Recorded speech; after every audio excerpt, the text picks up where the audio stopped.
I have a small head, but the problem is I have a dent in my head.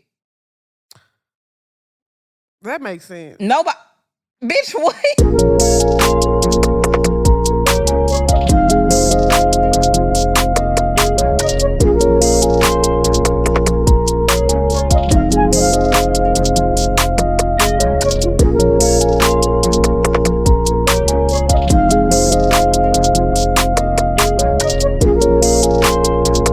What's up, y'all? It's your girl, Lex P. And it's your girl, Dre Nicole. And you are tuned in to another episode of Poor Minds. Where a drunk mind speaks sober thought. We ain't got no guests today.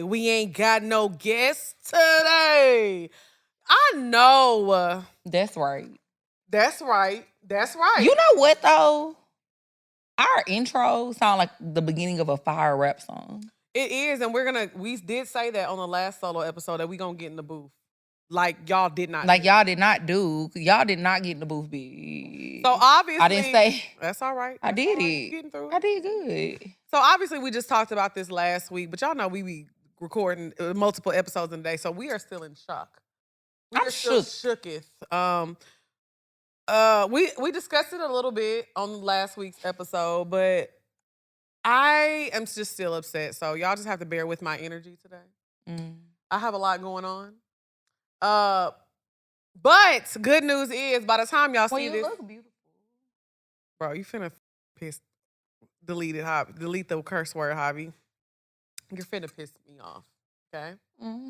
But you look nice. I like it. Thank you. It's giving. Shout out to It's Raquel. giving African goddess. I am, and that's what I am. I'll always be an African queen and represent for my black people, like I did in the booth. Amen. I did too. I never want to watch an episode of the movie Coco ever again. Why? Because we know what they did. Un Poco Loco? Un Poco Loco did not vote with us.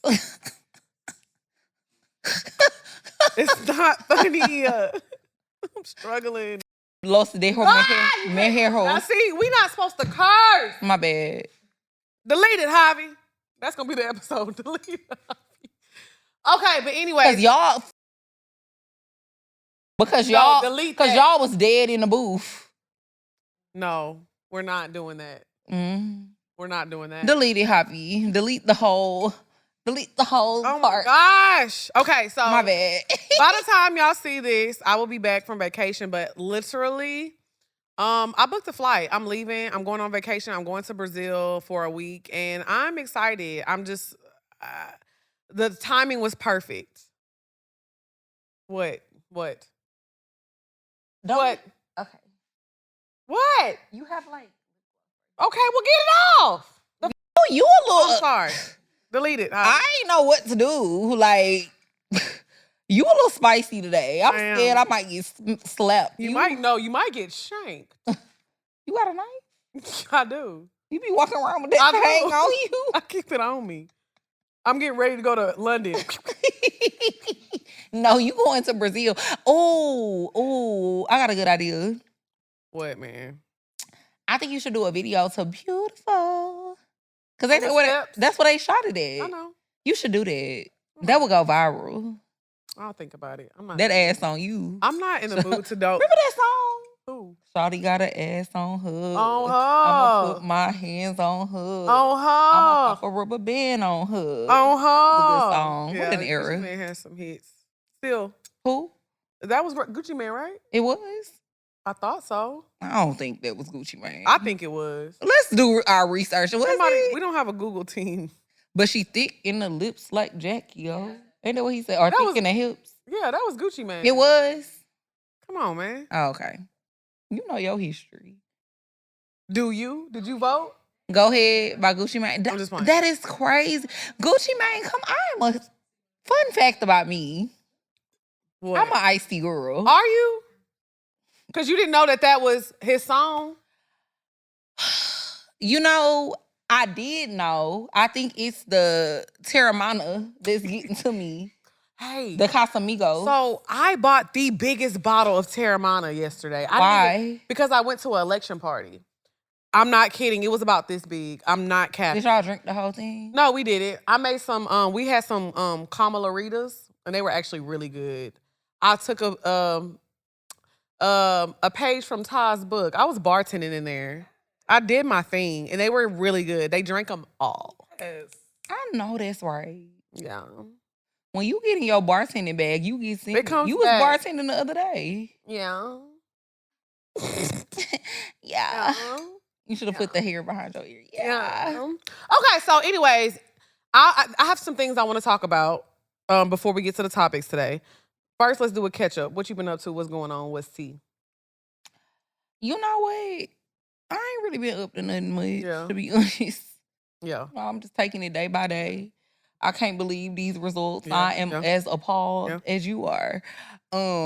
It's crazy times that we living in. One thing I will say though, we have our passports and our shots. So we might go out the country and not come back. Oh, I'm going out I got a one way. No, I know you leaving. Yeah. Like you about to go. I might have to come meet you. Let's do it. And we might have to build a new life outside of America. You know what? At this point, I feel like Poor Minds is a machine. It runs. I'm sure I can find a Brazilian Javi. Javi's close to Brazilian anyway. Javier is a Hispanic. It's a Hispanic name. And Javi got some good hair. I see, you know. No, you don't. I feel like Yvette is a Hispanic name. It is. Yvette. And Yvette can cook. Yeah. She's a abuelita. How do you say it? Abuelita? She's more of a Tio. A Tia. I mean, a Tia. A Tia. A Tia. A Tia. Tio. She's a Tia. She a Tia. She's you know, old enough to be an abuelita. And you know, Ty knows how to shake a good marg. We can take the crew. We can take this show on the road, you guys. You down, AWOL? AWOL ready to go. We gonna have to change your name though. That ain't gonna work. What is gonna be? Alejandro. Do y'all remember that song by Lady Gaga? Alejandro, you know that I love you. Lady Gaga had that? She had a sick I never heard that song. Alejandro, what? No. You know that I love you, boy, like Mexico winter. You never heard that song? Oh my God. I was more of a bad romance girl, and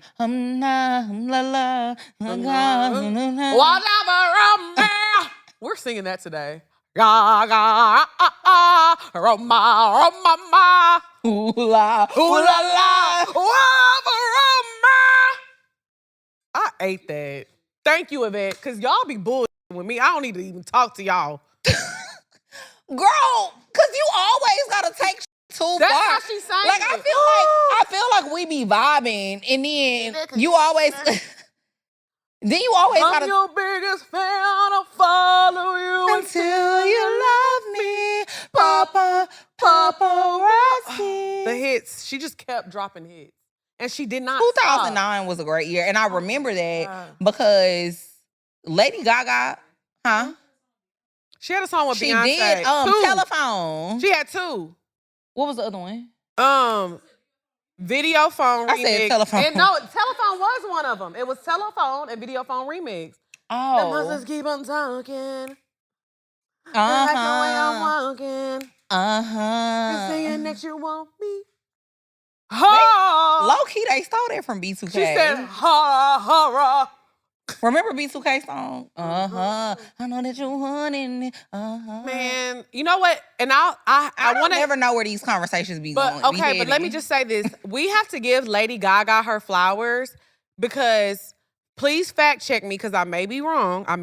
But before Lady Gaga, I don't think Beyonce had collaborated with any women yet outside of Destiny's Child. Up to that point, I could be wrong. She had did Slim Thug, Bun B. All that stuff, because this was before she did the Nicki Minaj Feeling Myself. You need to stop playing around with all them clowns and wanksters. Girl, focus. Good girls got to get down with the gangsters. Okay, but focus. What I'm saying is before the Lady Gaga collab, I think that was the first woman that kind of was like, Beyonce was like, yeah. I see with you. Because Beyonce don't do collaborations. I'm feeling your vibe. That's why Quiet As is kept. They be hating on. They be hating on who, man? What I do? Go ahead. I know you ain't judging me after that outburst you just had. And I'll do it And Yvette gonna co-sign it. Because Yvette knows That's the music. that's because Yvette got an ear. No, that's because y'all both Leo. She's co-signing your boo. I sounded amazing.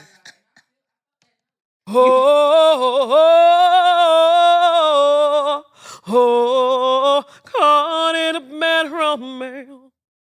Telling me I need to stay focused and doing that is crazy. Okay, but what you were saying? You were saying, quiet as it's kept. That's why they be hating. They be hating on Meg because having Beyonce on a track is a big feat. No shade, no tea. Who else? Of all the new girls, nobody has a Beyonce feature except for Meg. Now we got to give that to her. Yeah, we got to give that. We got to give everything to her. I love me some Meg. And speaking of, come on, let's talk about it. Let's get into the doc. Because we ain't chatted about the doc. We haven't chatted about the doc. We have not chatted about the doc. Shakira and Missy Elliott. Shakira and Missy Elliott before Lady Gaga. Okay, Shakira. That's fair. Also, let's not kill the drama. Okay, I forgot. And what was the Missy Elliott one? Fighting Temptations? Yeah. I'm just fighting temptations. And Missy Elliott wrote a lot on Destiny's Child. And shout out to Free, because that was the one song Free did, and it was a hit. What is funny? Nothing is funny. First of all, that was no shade. I love me some Free. Like she walked so we could run. And she never laughed at AJ with his lace front dread. Okay. Do you know how good of a... Okay, bitch. But no, for real though, that was no shade. Like, shout out to Free. Me and you talked about this on a recent episode. Like, I want to do a hit and it be like that hit. You know who else? You know who else had a hit under her belt? Who? Angie Martinez. Oh, if I can go, nothing at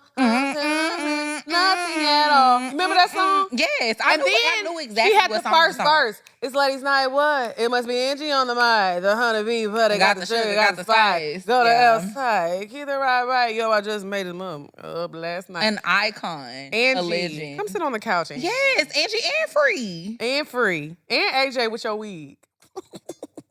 He ain't coming. Oh, them hoes.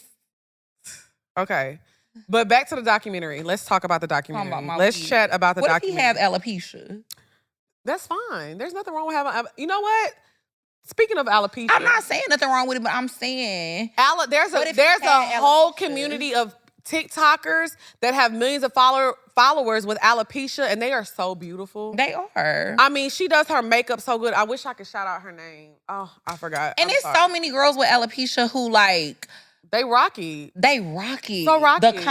They be rocking the fuck out that shit. Like, I don't think I could ever go bald. God forbid. I think you could. You think so? Yes, I think it's all about how. Ooh, you got that nugget. I forgot. No. First of all, bitch. McDonald's. First of all. McDonald's, please. Bitch, first of all, first and foremost. 6-piece. First. Barbecue. Little honey nugget. Okay, I'm sorry. Okay, no, for real though. I have a small head. Like, whenever I do, bitch. I'm not saying. My hairstylists be saying different. They always be like, your head is so small. Yeah. You a shady bitch. I'm listening. Drea, I promise I'm listening. I haven't said a word. I haven't said a thing. I'm on your ass. Poet. Tread lightly. No, for real though. I have a small head, but the problem is I have a dent in my head. That makes sense. Nobody. Bitch, what? No, I mean, like, that makes sense why you would never do like an extremely short. You know they say when you have a dent in your head. Your daddy was a freaky ass nigga. He a 69 god. No, for real though, I do. Like, it's right here. Okay. It dip a little bit. Dip it low. Do you have a dent in your head? No, I don't. You don't? You don't have a soft spot? I have a beautiful head. A big head. You know what's crazy? I don't. A big head nigga couldn't even imagine. You remember when I went viral on Twitter this was years ago. I went viral because they were calling me Lil Head Bae because my head looked small because I didn't have no wig or nothing on. Who head look small? It literally went viral. They were calling me Little Head Bae.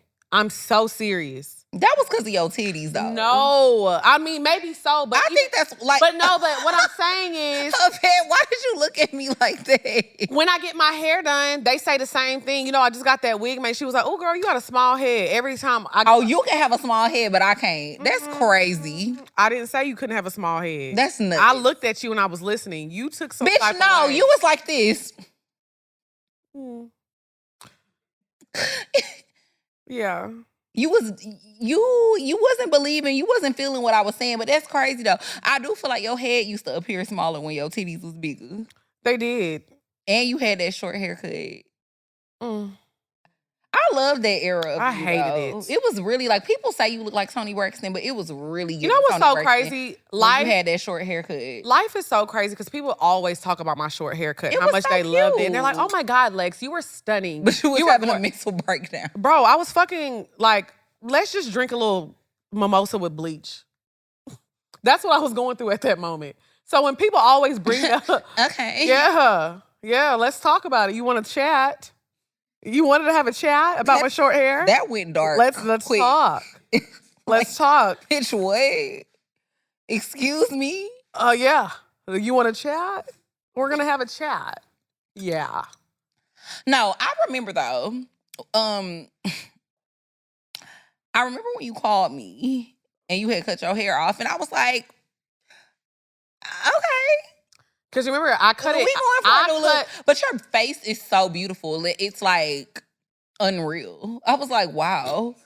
You crazy as fuck. Because, bitch, why did you just cut your hair off spur of the moment? I cut my hair. But you looked so cute. I loved it. I cut my... So cute. Well, when I first cut my hair, I called you, but my hair was messed up because I don't know how to do hair. So once my sister heard me crying, she came upstairs and she was like, what did you just do? So my sister actually had to come and fix my hair. You thought you was a nigga from the Southwest so bad. What? Because you used to be going to get edge ups, designs. I was like, girl, what the fuck? Never got a design. It's giving real nigga. A design is crazy. A design? Why would you just say that? Lex, you did. Ooh. Yeah, say it. Ooh. Say it. Ooh. Say it. What were you about to say? I'm about to say, because I was about to say, child, you lying. Oh. But I had a part. I have a video. I had a part. I have a video in my phone. You definitely had a design. It wasn't a design. It was a part. It was a little. Moving on. You know how niggas be getting a little squiggly? I never had a squig. Never had a squig. I beg to differ. I had a part. That's not a design? No. Because who the fuck put a part in no hair? Well, it was hair. I didn't have a fade. Why do you need a part when because you don't have I no never hair? had a fade. It was short and curly. So it would look cute when I had the part and I would lay my edge and I would do a little, swoop with the edge so it looked cuter with the part. What are you parting? My hair, because I was never bald, bet. The funny thing is, I'm talking shit, but I'm about to cut my hair off. I want a short haircut so bad. I hope that dent just is shining. My dent? Yes. It ain't gonna be that low, bitch. Ooh. I see your bitch, I raised you one. Okay. Let's take a pause. What's up, y'all? It's your girl XP. And it's your girl, Dre Nicole. And y'all know we love to talk to y'all about reaching your financial goals and becoming more responsible. So we gonna tell y'all about Chime.com. Yes, I love Chime, especially fee-free overdrafts, because if I don't have $10, then why y'all think I got the 50? Yes. They have spotted members up to $30 billion in overdraft fees. So I'm telling you, if you want to save money and do right by your finances, go to Chime.com. And what I love about Chime is that you can get your money up to 2 days early with the direct deposit. Okay, I like that. So what you're going to do is go to Chime.com/poorminds. That's CHIME.com/poorminds. It takes 2 minutes to sign up. Get your account today. Period. Make your fall finances a little greener by working towards your financial goals with Chime. Open your account in just 2 minutes at Chime.com/poorminds. That's Chime.com/poorminds. Chime feels like progress. Bank services and debit card provided by the Bank Corp, Bank, N.A. or Stride Bank, N.A. members FDIC. Spot Me eligibility requirements and overdraft limits apply. Boosts are available to eligible Chime members enrolled in Spot Me and are subject to monthly limits. Terms and conditions apply. Go to chime.com/disclosures for details. What's up, y'all? It's your girl XP. And it's your girl, Dre Nicole. And we are here to tell y'all about our brand new ebook and e-course bundle, Pour Into Your Pod. Yes, y'all. We have been working on this for a while, and we're so excited to put it out and give it to y'all because we know so many people have been asking us for such a long time about how to start a successful podcast, and we have literally put all of the information that we have and everything that we've utilized into this one ebook. Yes, and this is not your typical ebook because I know what a lot of y'all are thinking. But I'm telling y'all, we give y'all direct access to how we built our brand. It's not no fluffiness and all that what I've read in ebooks before. This is the ebook that gets straight to the point and gives you all the direction you need to start your podcast today. Absolutely. And you can trust that we are putting 100% good information, no filter into this book. And it's going to help you build your brand, and it shows you exactly how we built Poor Minds and made it into a 6-figure company. So make sure y'all head to pourminds.com to purchase your ebook or the e-course, and we also have it available in a bundle for you so you can get both. Pourminds.com, pour into your pod. I think we should talk about the drink. The drink. It's all right, Yvette. You can stay right there. Shout out Yvette. That's our photographer. Hey, Yvette. Y'all have seen Yvette on Broken Play, but y'all have never seen Yvette on And shout out to Yvette. If you ever need a photographer here in Atlanta, she does all of our photos for the show. So any photos y'all see on the Poor Minds page, Yvette is responsible. Book my girl. Book a black woman. Okay. Because y'all didn't vote for one. Hey, I'm with you when you right. Hey. But let's go to another black woman. What's up, Ty? Oh, that was good. I like that. I like that in you. Segue. So this one is going to be by the fireside because it's getting chilly. I know y'all be trying to snuggle up. I know y'all probably watch. Hopefully you're watching this with your boo. If not, I don't know what to tell you. But this one's going to be called By the Fireside. You can use whatever spirit of choice, whether it's vodka, tequila, a bourbon goes nice in this. Even a little cognac goes nice in that. Good. You like it? Oh. Yeah, a little raspberry liqueur. It was giving, I'm about to buzz. That's what we need to name this drink. I'm about to buzz? I'm about to buzz. Let's change the drink name. To what? I'm about to buzz. Okay, this is the I'm about to buzz. Wait, what was it at first though? By the fireside. Nice and wholesome. I'm about to buzz by the fireside. Let's incorporate both of them. I like that. Hello, y'all. The drink of the day is I'm about to bust by the fireside. You can add in whatever spirit of choice you like, whatever's gonna help you bust quicker, okay? We have a little raspberry liqueur, peach schnapps, some lemon juice, and a little demerara syrup, which is like a brown sugar-based syrup.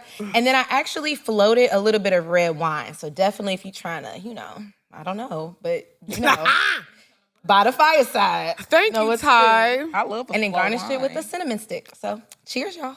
Enjoy. This is delicious. It is good. So, Ty, we're going to do a little update with Ty. What you been up to? Everything. Yeah. My girl be on the go. One thing about you, Booked and busy. booked and busy. Literally everywhere. So, of course, Mixie's doing great. We're being booked daily. We love that. Keep on coming, y'all. Had a few people reach out from the show that they watch it. They want to book with us. So that's amazing. I work with Crown Royal as the cultural educator for Atlanta. So that's keeping me busy. You can follow me at Crown Royal, TATL there. But really, we just elevating these cocktails every day. And that's it. I love that. Shout into the out bag. to you, Ty. You be booked and busy. And that's how I know my girl be getting a coin. Because she be there, but she don't be there. If that makes sense. You know what we need to work on? I seen Mixie just did an event for Brady. Shout out to Brady and Tabidi. Yeah. Love to be. We love Tabidi and Brady. Yeah. Hey, y'all. And Brady. Love y'all. Yes. So, yeah, she just had her going back to work party. It was so cute. Yeah. You know what we need to low-key work on, like all four of us? We need to do a cocktail, like, table coffee book, right? Crazy you mentioned that. Let's do it, ladies. All right. Okay, back to the topic. Meg's We documentary. didn't have no topic. Yes, we did. We were talking about Meg's documentary because we never talked about it. Oh, okay. Yeah, that was a good topic. So I watched it. And it was good. First of all, I loved it. It was so good. I love the animation. I feel like it added an extra element to the doc or whatever. And then also with her like being into anime, I thought that was like pretty cool that they did like the little animation. And it just kind of gave people a little bit more insight to the things that happened who are like more visual people who needed to kind of see exactly what happens. It's just so sad to me because that girl have been through so much. And people are so focused on her lying about fucking that nigga. When at the end of the day, yeah, did she lie about it on Gayle King? She did. But she admitted to it when it mattered, which was in court. But either way, I stand with her when she said, people are stay focused, bitch. Y'all losing the plot. Stay focused. Y'all so worried about whether or not I fucked this nigga. This man shot me. Yeah. In the grand scheme of things, how much do it really matter that I was fucking him and y'all care way less about the fact that he shot me? And then in the midst of all of this, I came around a bad group of people. I started being in the wrong company because I was going through shit. Because I lost my mother. I didn't know where life was going. I didn't know what to do. I was just looking for help. I was looking for friendship in the wrong places. And you thought that this man was your friend. And he definitely was like taking advantage of you. But at the end of the day, I just think people need more empathy for the fact that like this girl lost everybody in her life that held her down. Everybody that loved her unconditionally, like her mother, her grandmother, her dad. Like, this girl really going through life by herself. You just gotta give people... And then she was young as fuck. Like, Meg only, 29 right now? She's not even 30 yet. Yeah, she's not even 30 yet. This girl is not... So, I'm glad you said that. Let's take that into account. This lady is not even 30 yet. Yeah. Yes. Yeah, she's only 29. So, it's like, imagine the shit, all of the mistakes we made in our 20s, all of the bullshit we did in our 20s, but it wasn't documented. It wasn't on a platform for the world to see. You know what I mean? And I just feel like, did she, like, she had her faults and she had her shit that she did wrong too in the situation, if we being honest. But at the end of the day, like, this lady have been through so much. It has persevered. You know what I mean? Like, if anything, she should be a testament, a role, like, I don't want to say a role model, but, because, you know, they're going to eat us up in the comments if I say role model. You said it right. But a testament to persevering. Yes. And still going and still making it through. That's so hard. And unfortunately for both of us, we know what that's like too. To have to, like, keep going in the midst of loss, in the midst of grief. And losing somebody that's so close to you. And I just feel like people just be so hard on this girl all the time. And it really, I always liked Meg, but it definitely made me have a really softer, even more soft spot for her. So, I'm going to give my takeaways from the documentary. I have a few things I wanted to take away. Yeah. One, of course, the main thing that broke my heart, which I'm going to get into at the end of my little spiel, is the mother thing, of course. But one thing that broke my heart was, if you notice in the documentary, after everything happened, when she fell out with Kelsey in the court, if you notice, she didn't have any friends around her. Everybody around her were people that worked for her. So the only person that was around her that was like a friend was her cousin. And let me tell you, somebody that... And shout out to you, Beach, because you a real one. Yeah. So, let me say this. Her cousin is a real one. Yeah. I really meant that from the bottom of my heart. So, let me finish. So, I will say, it's so important all the time, community. When you're going through things, you need friends. You need your sisters. You need your aunties. You need your... You cannot live this life without community. So the fact that I saw her, the fact that I saw her going through this and she didn't have community, what made me really sad. Another thing that I noticed, I specifically remember her performing her anxiety song. And she's on stage and she's performing and she's giving her heart and she's crying. Yeah. And it made me cry because she started saying that part, if I could write a letter to heaven. You know, and she's like talking to her mom and she's just like, Mom, what am I doing? And I felt that because I've been there. And when she got off stage, everybody around her, she was like, oh, did I look pretty? And she's just trying to have a moment because she's trying to cheer herself up. Everybody was like, oh, you did so good. Not one person grabbed her and hugged her. Not one person. And sometimes that's what you need. And in that moment, she didn't need to be Megan Thee Stallion. She needed to be Megan Pete, and she needed a fucking hug. So let me say this on top of that. The one person that I saw around her that we see that has always been, oh my God, this woman is a machine, that poured into her every time. Lori Ann fucking Gibson. She was constantly pouring into her and telling her how great. The reason that Megan is so great is because she's Megan and she's herself. But Lori Ann, who has created superstars, who has been in this industry, we interviewed her when we were in LA. And I loved her. And I'm not being funny. If you've ever been in the presence of somebody who has done great things and they're just great, being around them, you feel something. Like when Lori walked up to me, like she's inferior. So little, it was just like, oh my God. Yeah. And the way she even spoke life into us, she was like, you ladies, y'all are doing it. Y'all are beautiful. And that was the first time she met us. She was like, this is the best interview I've did all day. She was like, so. That's what everybody say. The way that Lori Ann poured into her was very important to me. And that stuck out to me. Shout out to us. I got 2 more points, and I know I'm getting long-winded. Second point was... It's okay. Speak your piece. I am so glad that she showed the depth of her and Kelsey's relationship. Because everybody was like, oh, Meg wrong because she was having sex with Tori. They doing that. Was it wrong? Yes. We're not taking away that. I don't know who did, but at the end of the day, we don't know who was doing what first or what...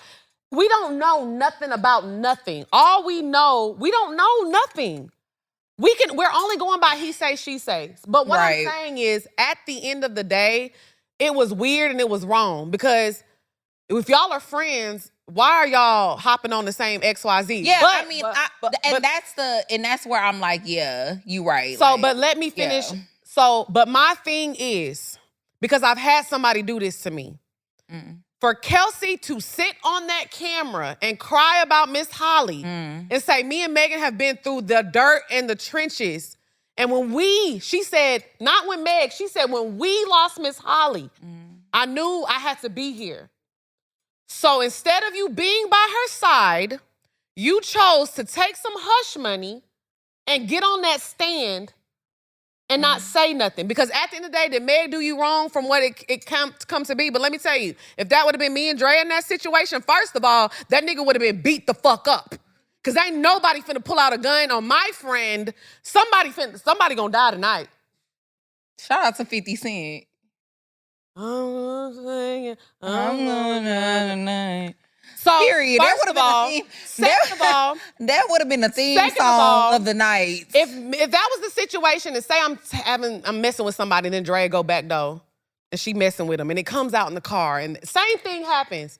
I don't care. I'm sitting on that stand, and I'm telling him what he did. Now I may choose to never talk to you again, but deep down inside, I know what you're going through because you're going through a lot, and you've been drinking a lot, and you're struggling. So I will forgive you for my piece, but I'm never going to talk to you again. But I'm going to sit on that stand and I'm going to give you justice because no matter what, you did not deserve to almost, if that bullet would have hit a foot higher, it could have hit an artery and that woman would have died. And the narrative would have been, y'all would have needed Meg to die for y'all to care. Dance bitch is crazy. Exactly. So. Because what, nigga? And that's probably how she responded too. Because like, nigga, what are you talking about? Because I want to get out the car. And like I said, third and my last point about Kelsey, and I'm glad that she focused on that, is just being that, like I said, it taught me how scary people are because everybody has you a never price. Know who have your best interest. And I've lost when, like I said, I had somebody look at me in my face and said, when your mom passed, I felt like she told me to watch over you. And this person did the worst. Don't piss me off. Worst things to me that I've ever endured and encountered. So I hate that girl. Please don't piss me off. Well, no, I'm just saying. I No, know, I'm talking about it was the guy. I'm talking about the guy. I'm talking about that girl. No, not her. Well, she was saying the same thing. Yeah, though. it was kind of the same. I had a lot of people the year my mom passed, and I had to get out of my life. Hate. My mom always told me hate is a strong word. I don't hate her. I strongly dislike that bitch. But I'll say this about Kelsey. I'm glad that she showed that because there was a lot of things that the stands and fans wanted her to focus on. She didn't post like the beef with Nicki. She didn't post her with Party because none of that matters. Yeah. What hurt her was that Kelsey sat on that stand and acted like you didn't know nothing. And I could have lost my life. And no matter what beef or whatever transpired, you could have served justice and made sure that justice was served a lot easier. Well, you know what justice was served? It was. No, I'm saying you know what justice was served? What? At the end of the day, losers gonna be losers. And Only for you to be online taking a whole photo shoot with Nicki's shoes and Nicki to come out and say, I didn't ask her to do that.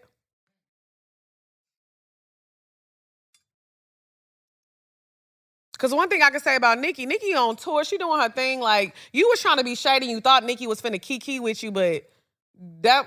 And shout out to Nicki. Yeah. We love us some Meg and we love us some Nicki. Yeah, we don't choose sides over here. So. Hopefully, I really hope they can get cool at some point because a collab would be fire. Hot Girl Summer was a bop, and we need to run it back.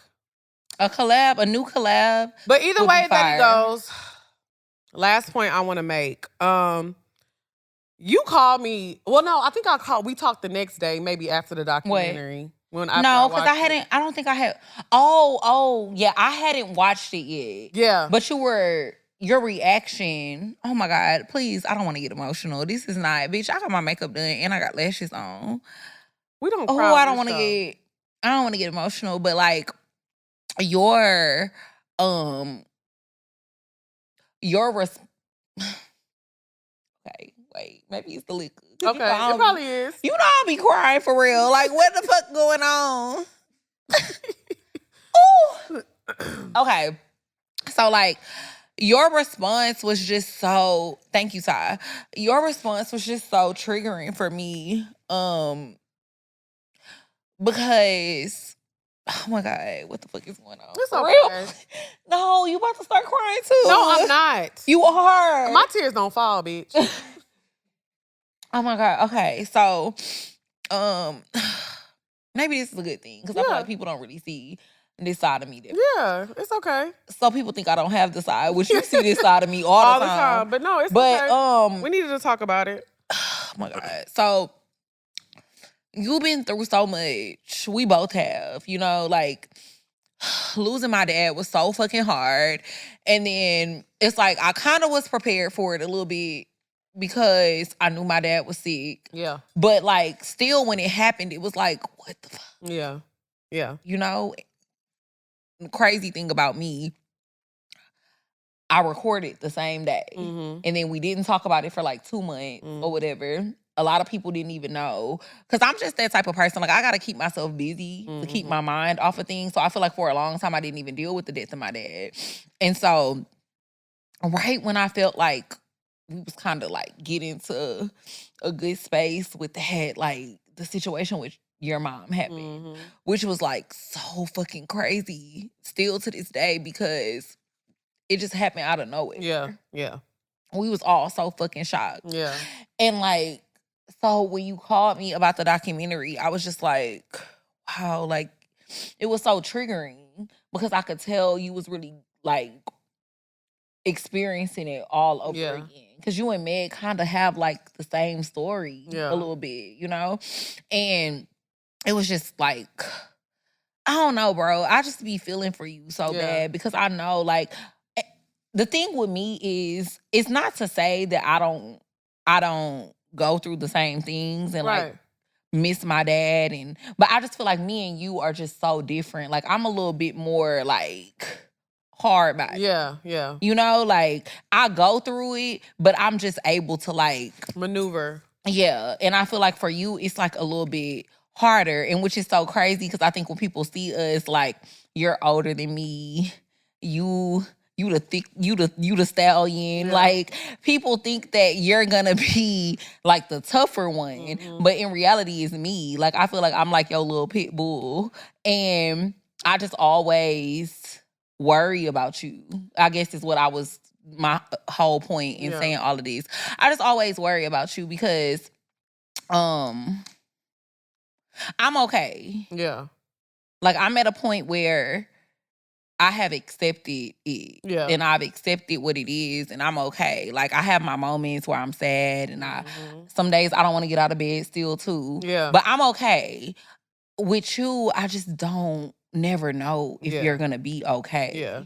And it worries me so much. But also, I'm never gonna like to tell your business, but like, even when it first happened, like what you shared with me, I was just like, it was. I think it was a lot for everybody around.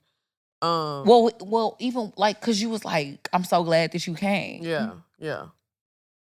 When you came. Yeah. And I'm just like, yeah. It just always scared me because I just never know. I think with this, and like I said, I've worked through a lot of things, and with the documentary, it was shocking because I went through the same thing. Right. You know, Meg lost her dad at a young age. I lost my dad at a young age. And, you know, when that's you why don't, I say y'all have like the same story. When you don't have two parents and you have one parent that, I mean, my mom would, if y'all go scroll back far enough, y'all can literally go in 85 South comments and see my mom in there arguing down. When you have somebody... Literally the last post on your mom's page is me, you, and Ryan. Literally, me, her, and Ryan. She loved us down. And when you have a parent that just believed in you and would go to war about you and was your best friend and your everything. So the way that Megan's relationship was with her mom, I saw that. Because her mom was like, twerk. Dance, shake that ass. My mom was like the same thing. Like, when you go and you crack them jokes, like, you need to be like, you can, you know. No, your mom was for sure our biggest supporter. They used to call my mom like, oh, Lex got a potty mouth. And well, they wouldn't call me Lex. You know, they would be like, you know, she got a potty mouth and she doing her thing.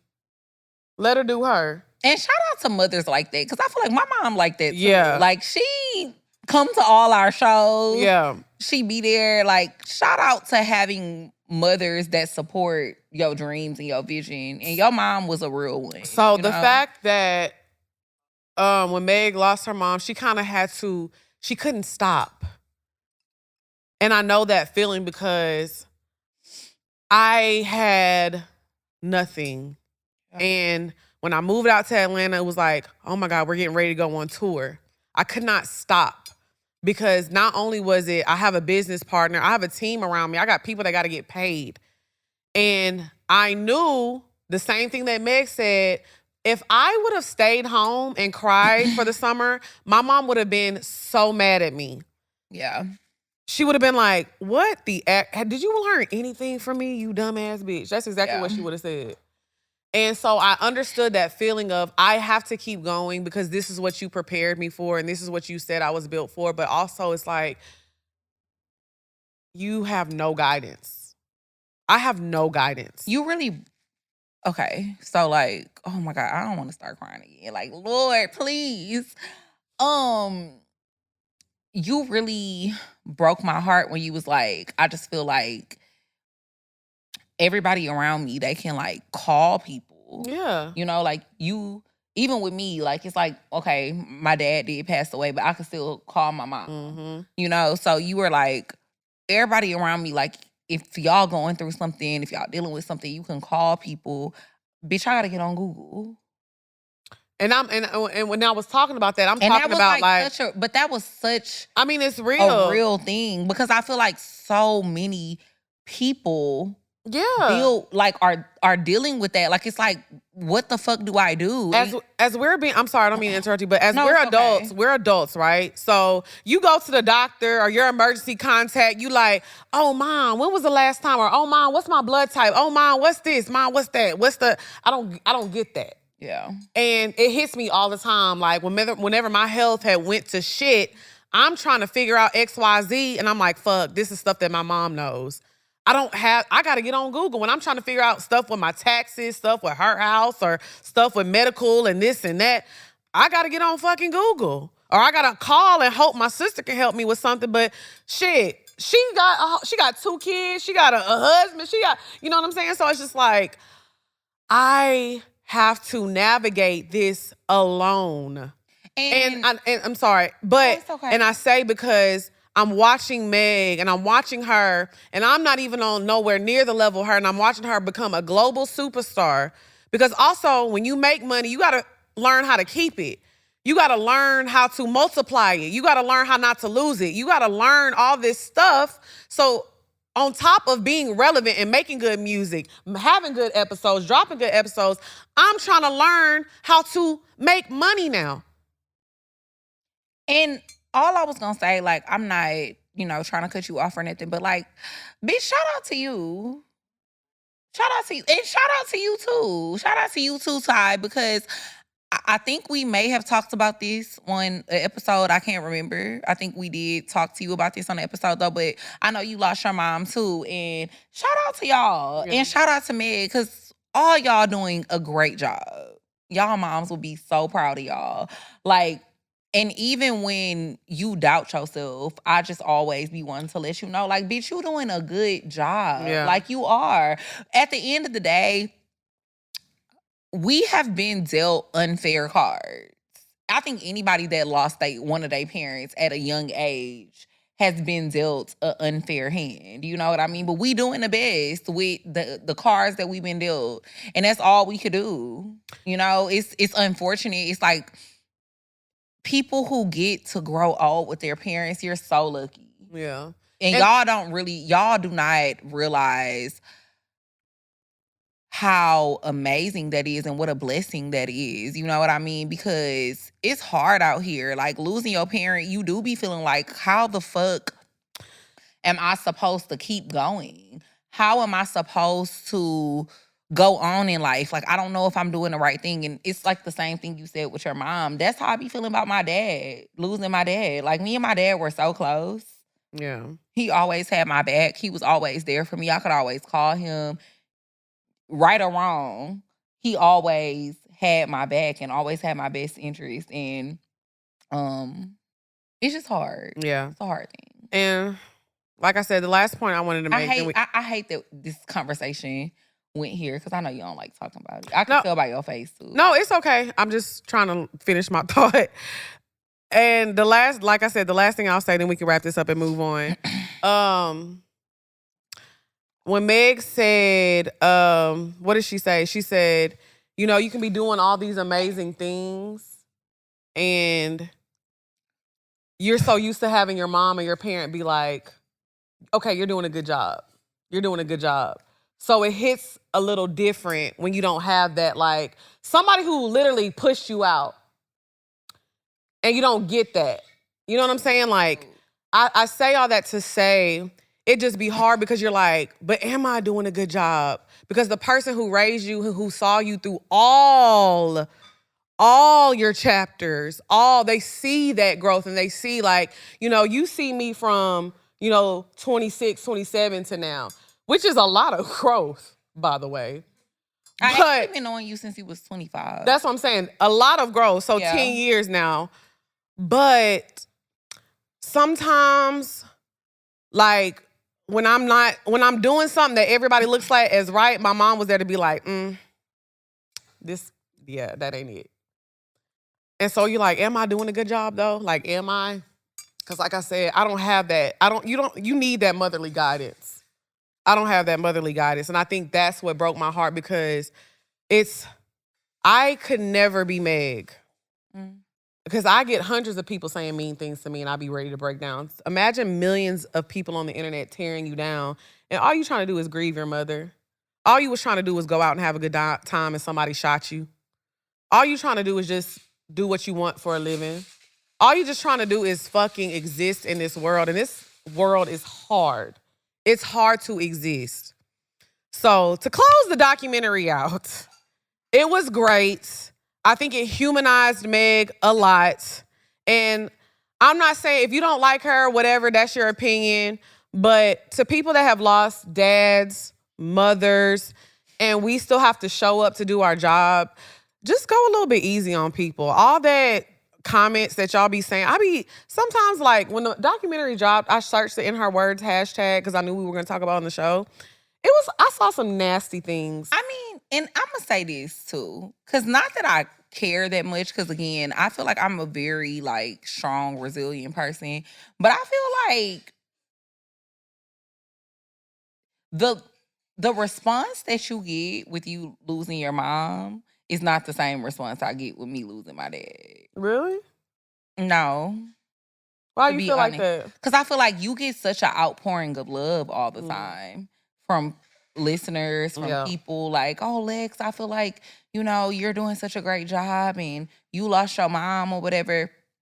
And bitch, I never get that. Well, you know what? I think that's but people don't understand how close you and your dad were because bitch, I have that nigga name. Face. No, I know that on my body. But what I'm saying is people perceive, like we were talking about with him last week. People think that dads aren't in the home or they don't. So they assume they don't know how much your dad loved you and how close y'all were. Yeah. So that's not nothing to do with you.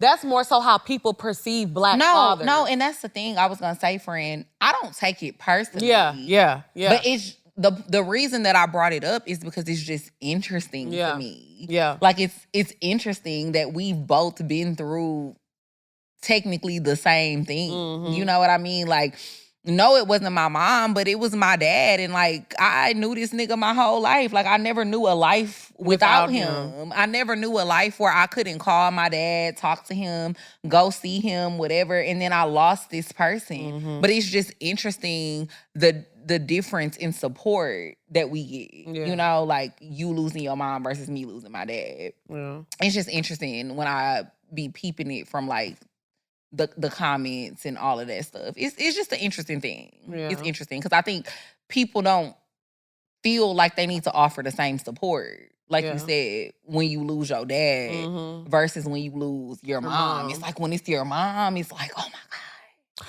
I think it's like maybe that because though. she carried you, she and birthed you. Yeah, it's just a different type of bond relationship. And, it's a different type of relationship, and I think it's different with men. But to me, that's sad. And going back to the conversation that we had with DeVal, it's like, why though? Men who are present in the home, men who are real fathers, when you lose your dad, it's the same effect on the person. Yeah, it's the same thing. It's a huge loss. Yeah, but why? I mean, I knew that because I'm close to you and I saw how bad it was. I saw how bad it was for you. Affected me. Yeah. And like I said, I think that's more of just like a community thing. And just I think it's how we present as well. You're strong and they think my sister is the same way.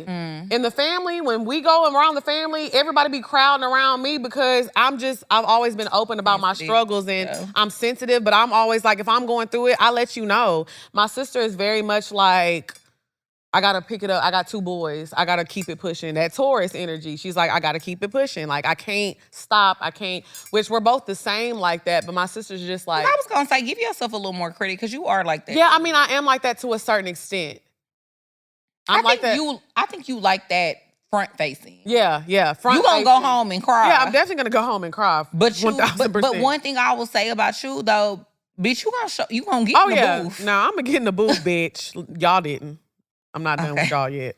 But I will say, I get it though, because everybody's like, oh, Dre don't give a fuck about nothing. She's strong. She this, she that. So not saying that's okay. Strong, but like, still, I definitely 1000%. Like I never thought about that, but now that you say that, it does make sense. But like I said, I think that's just how people perceive us. But that goes with people they know you online and they don't know you in real life. Because I know how close you and your dad were. I saw how it affects you. I saw how it still affects you.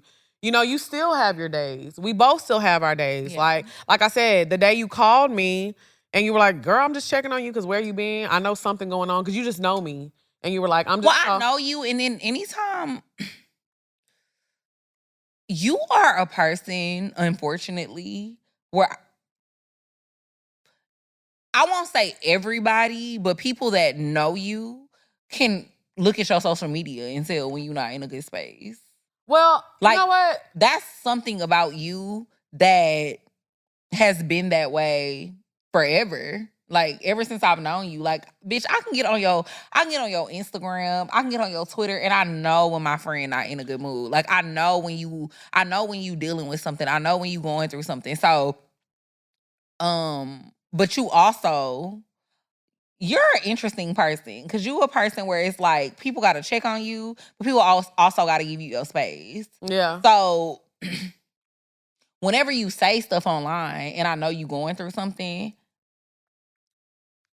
I will check on you, but then I also be trying to give you time. And I think with social media too, everybody knows this about me too. I don't like social media. So it's like I'll be active on there now because it's my job and I have to. So when I'm like extremely active and I'm like doing my job, it's because like I'm laughing, I'm joking, I'm having fun. But like when I do like the bare minimum, that's when I just be like, I hate this. I hate talking to y'all. I hate everything. I hate, So I think like with social media, like you can tell. Because I know you. Because you know me, but people be, they just, Lex being goofy, Lex being silly, Lex being XYZ because I have to. Not silly because, bitch, sometimes you tweet. A lot of the time, for me, you tweet like I'll say real shit. Yeah, like you will say like.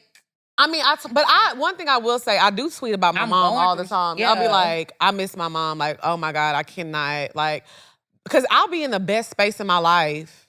And then I'll just be thinking about my mom and I'll like tweet that. So I think that's why they don't notice it. But you can tell the difference in my tone. Like, just because like I said, you know me. Mm-hmm. But other people like, they don't be knowing. They don't see. And it's crazy because we gonna move on. But I mean, it's fine. I think this was a really good conversation. But I will say, honest, when that documentary dropped, I got so many messages.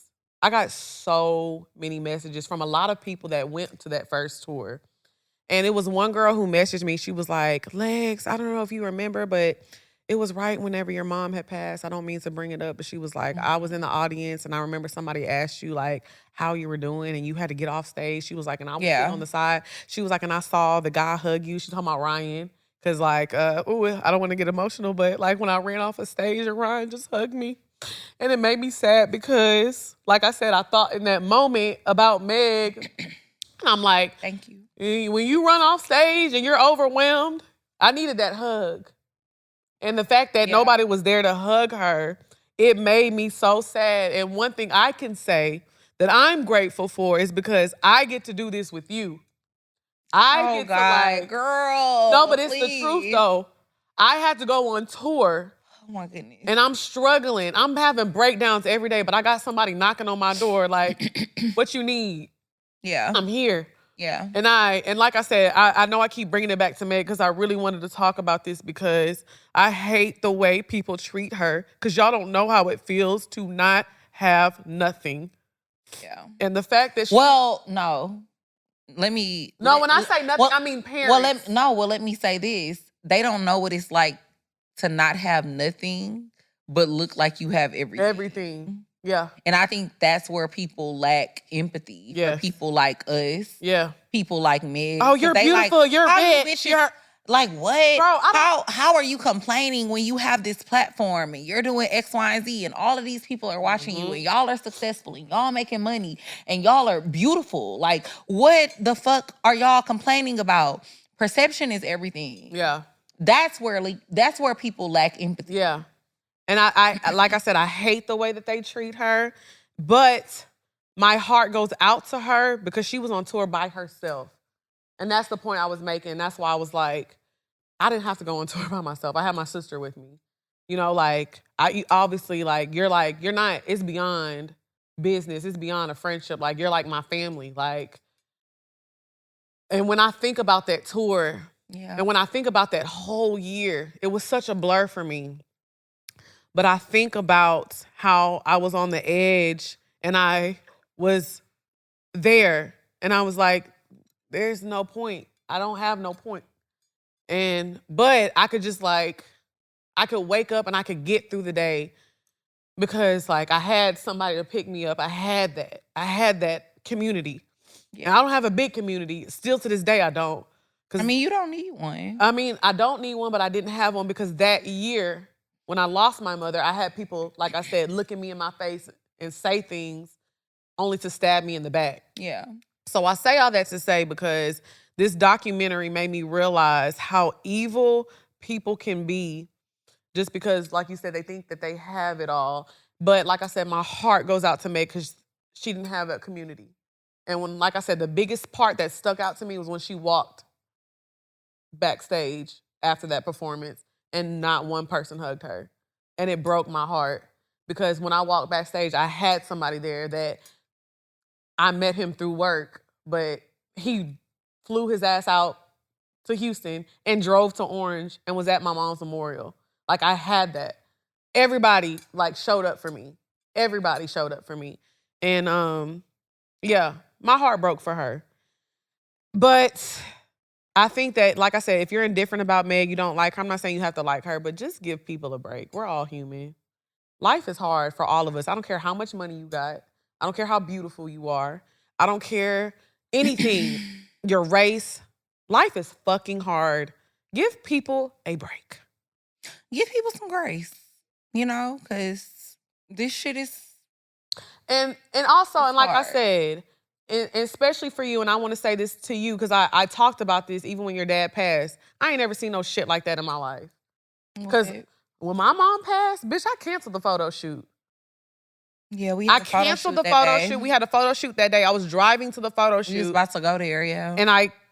And my sister called me, and I literally had to pull on the side of the road. I pulled in the gas station, and I just broke down. I called Drea. I was screaming. I said, I don't know. I don't even know. It was such a blur. But I remember what you said. You was just kind of like, you didn't know if your mom was okay because y'all talking in group chat all the time. And I'm just like, oh, you know, just me. Because one thing about me, y'all, I'm always like optimistic, super overly optimistic, over manifester. Like, that's just me. Like, everything is gonna be okay. It's fine. Yeah. And so I'm just like, oh, friend, like, it's fine. Maybe her phone dead. Like, Like, I just knew it. Yeah, and you said that. I just knew and it. You said that. I and kept like, saying I knew. I said, Dre. Oh my God, this is just such an emotional episode because I don't want to start crying again. But like, you did. You was like, I just know something is wrong. Like, I know something is wrong. And I was just like, no, it's fine. Yeah. Like, it's fine. Like, maybe her phone is dead. Like, she's okay, whatever.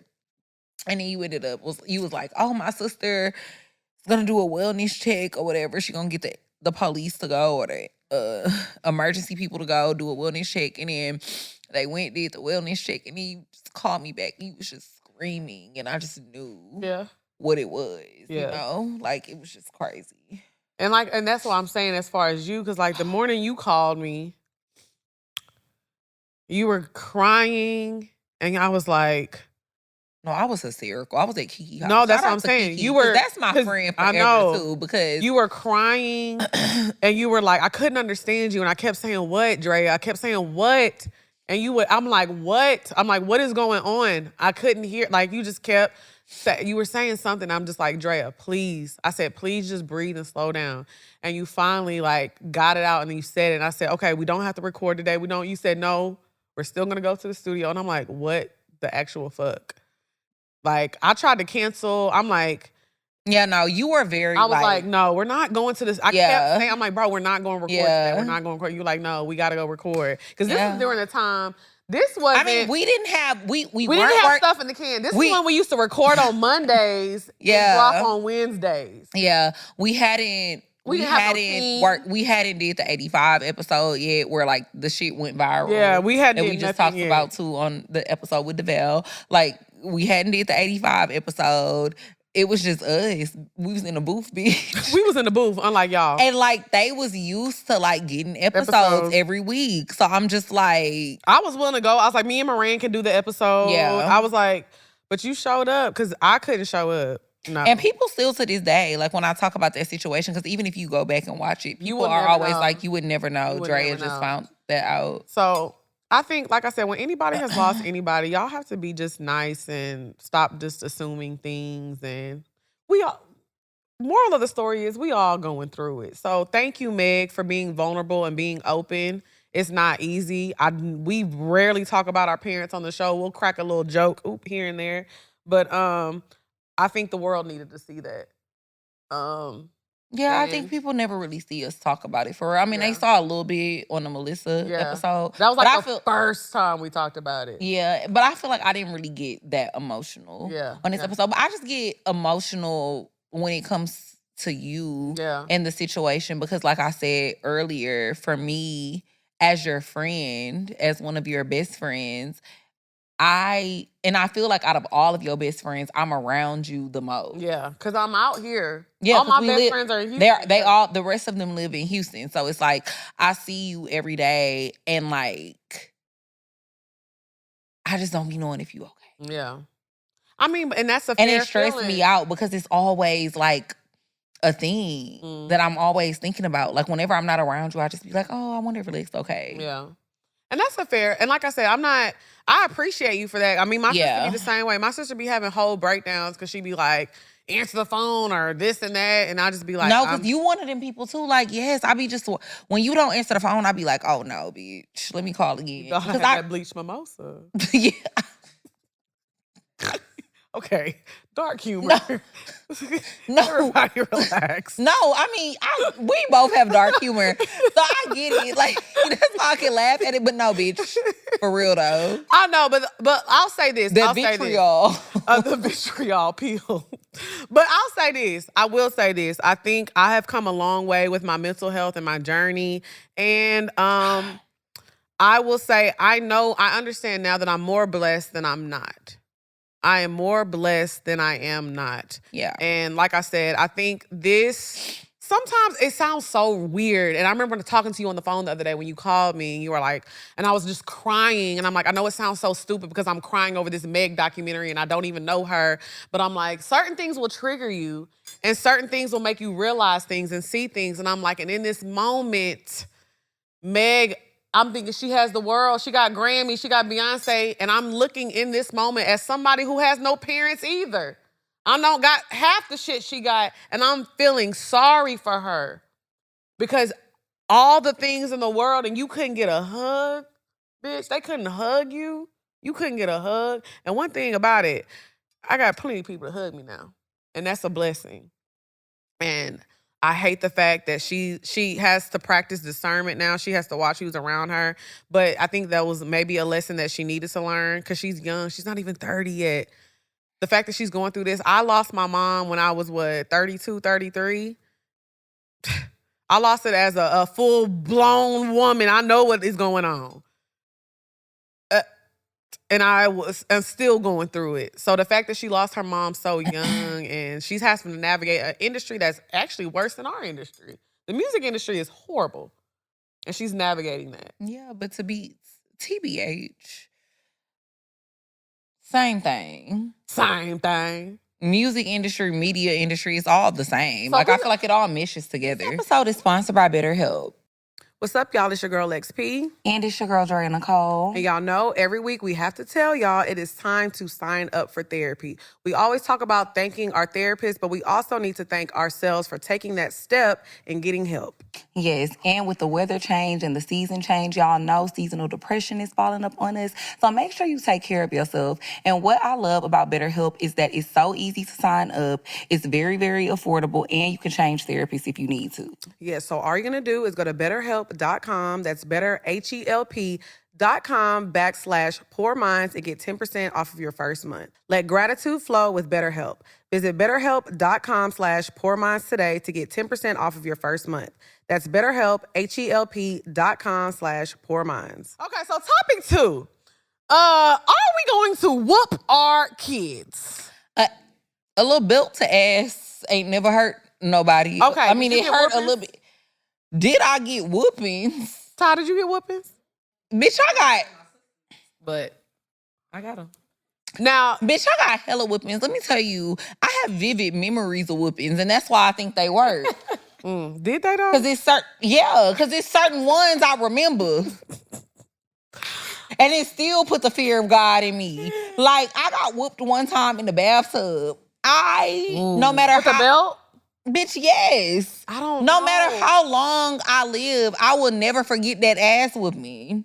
My mama said, she had said something to me. Now, what I will say is I don't remember all of the context of the conversation.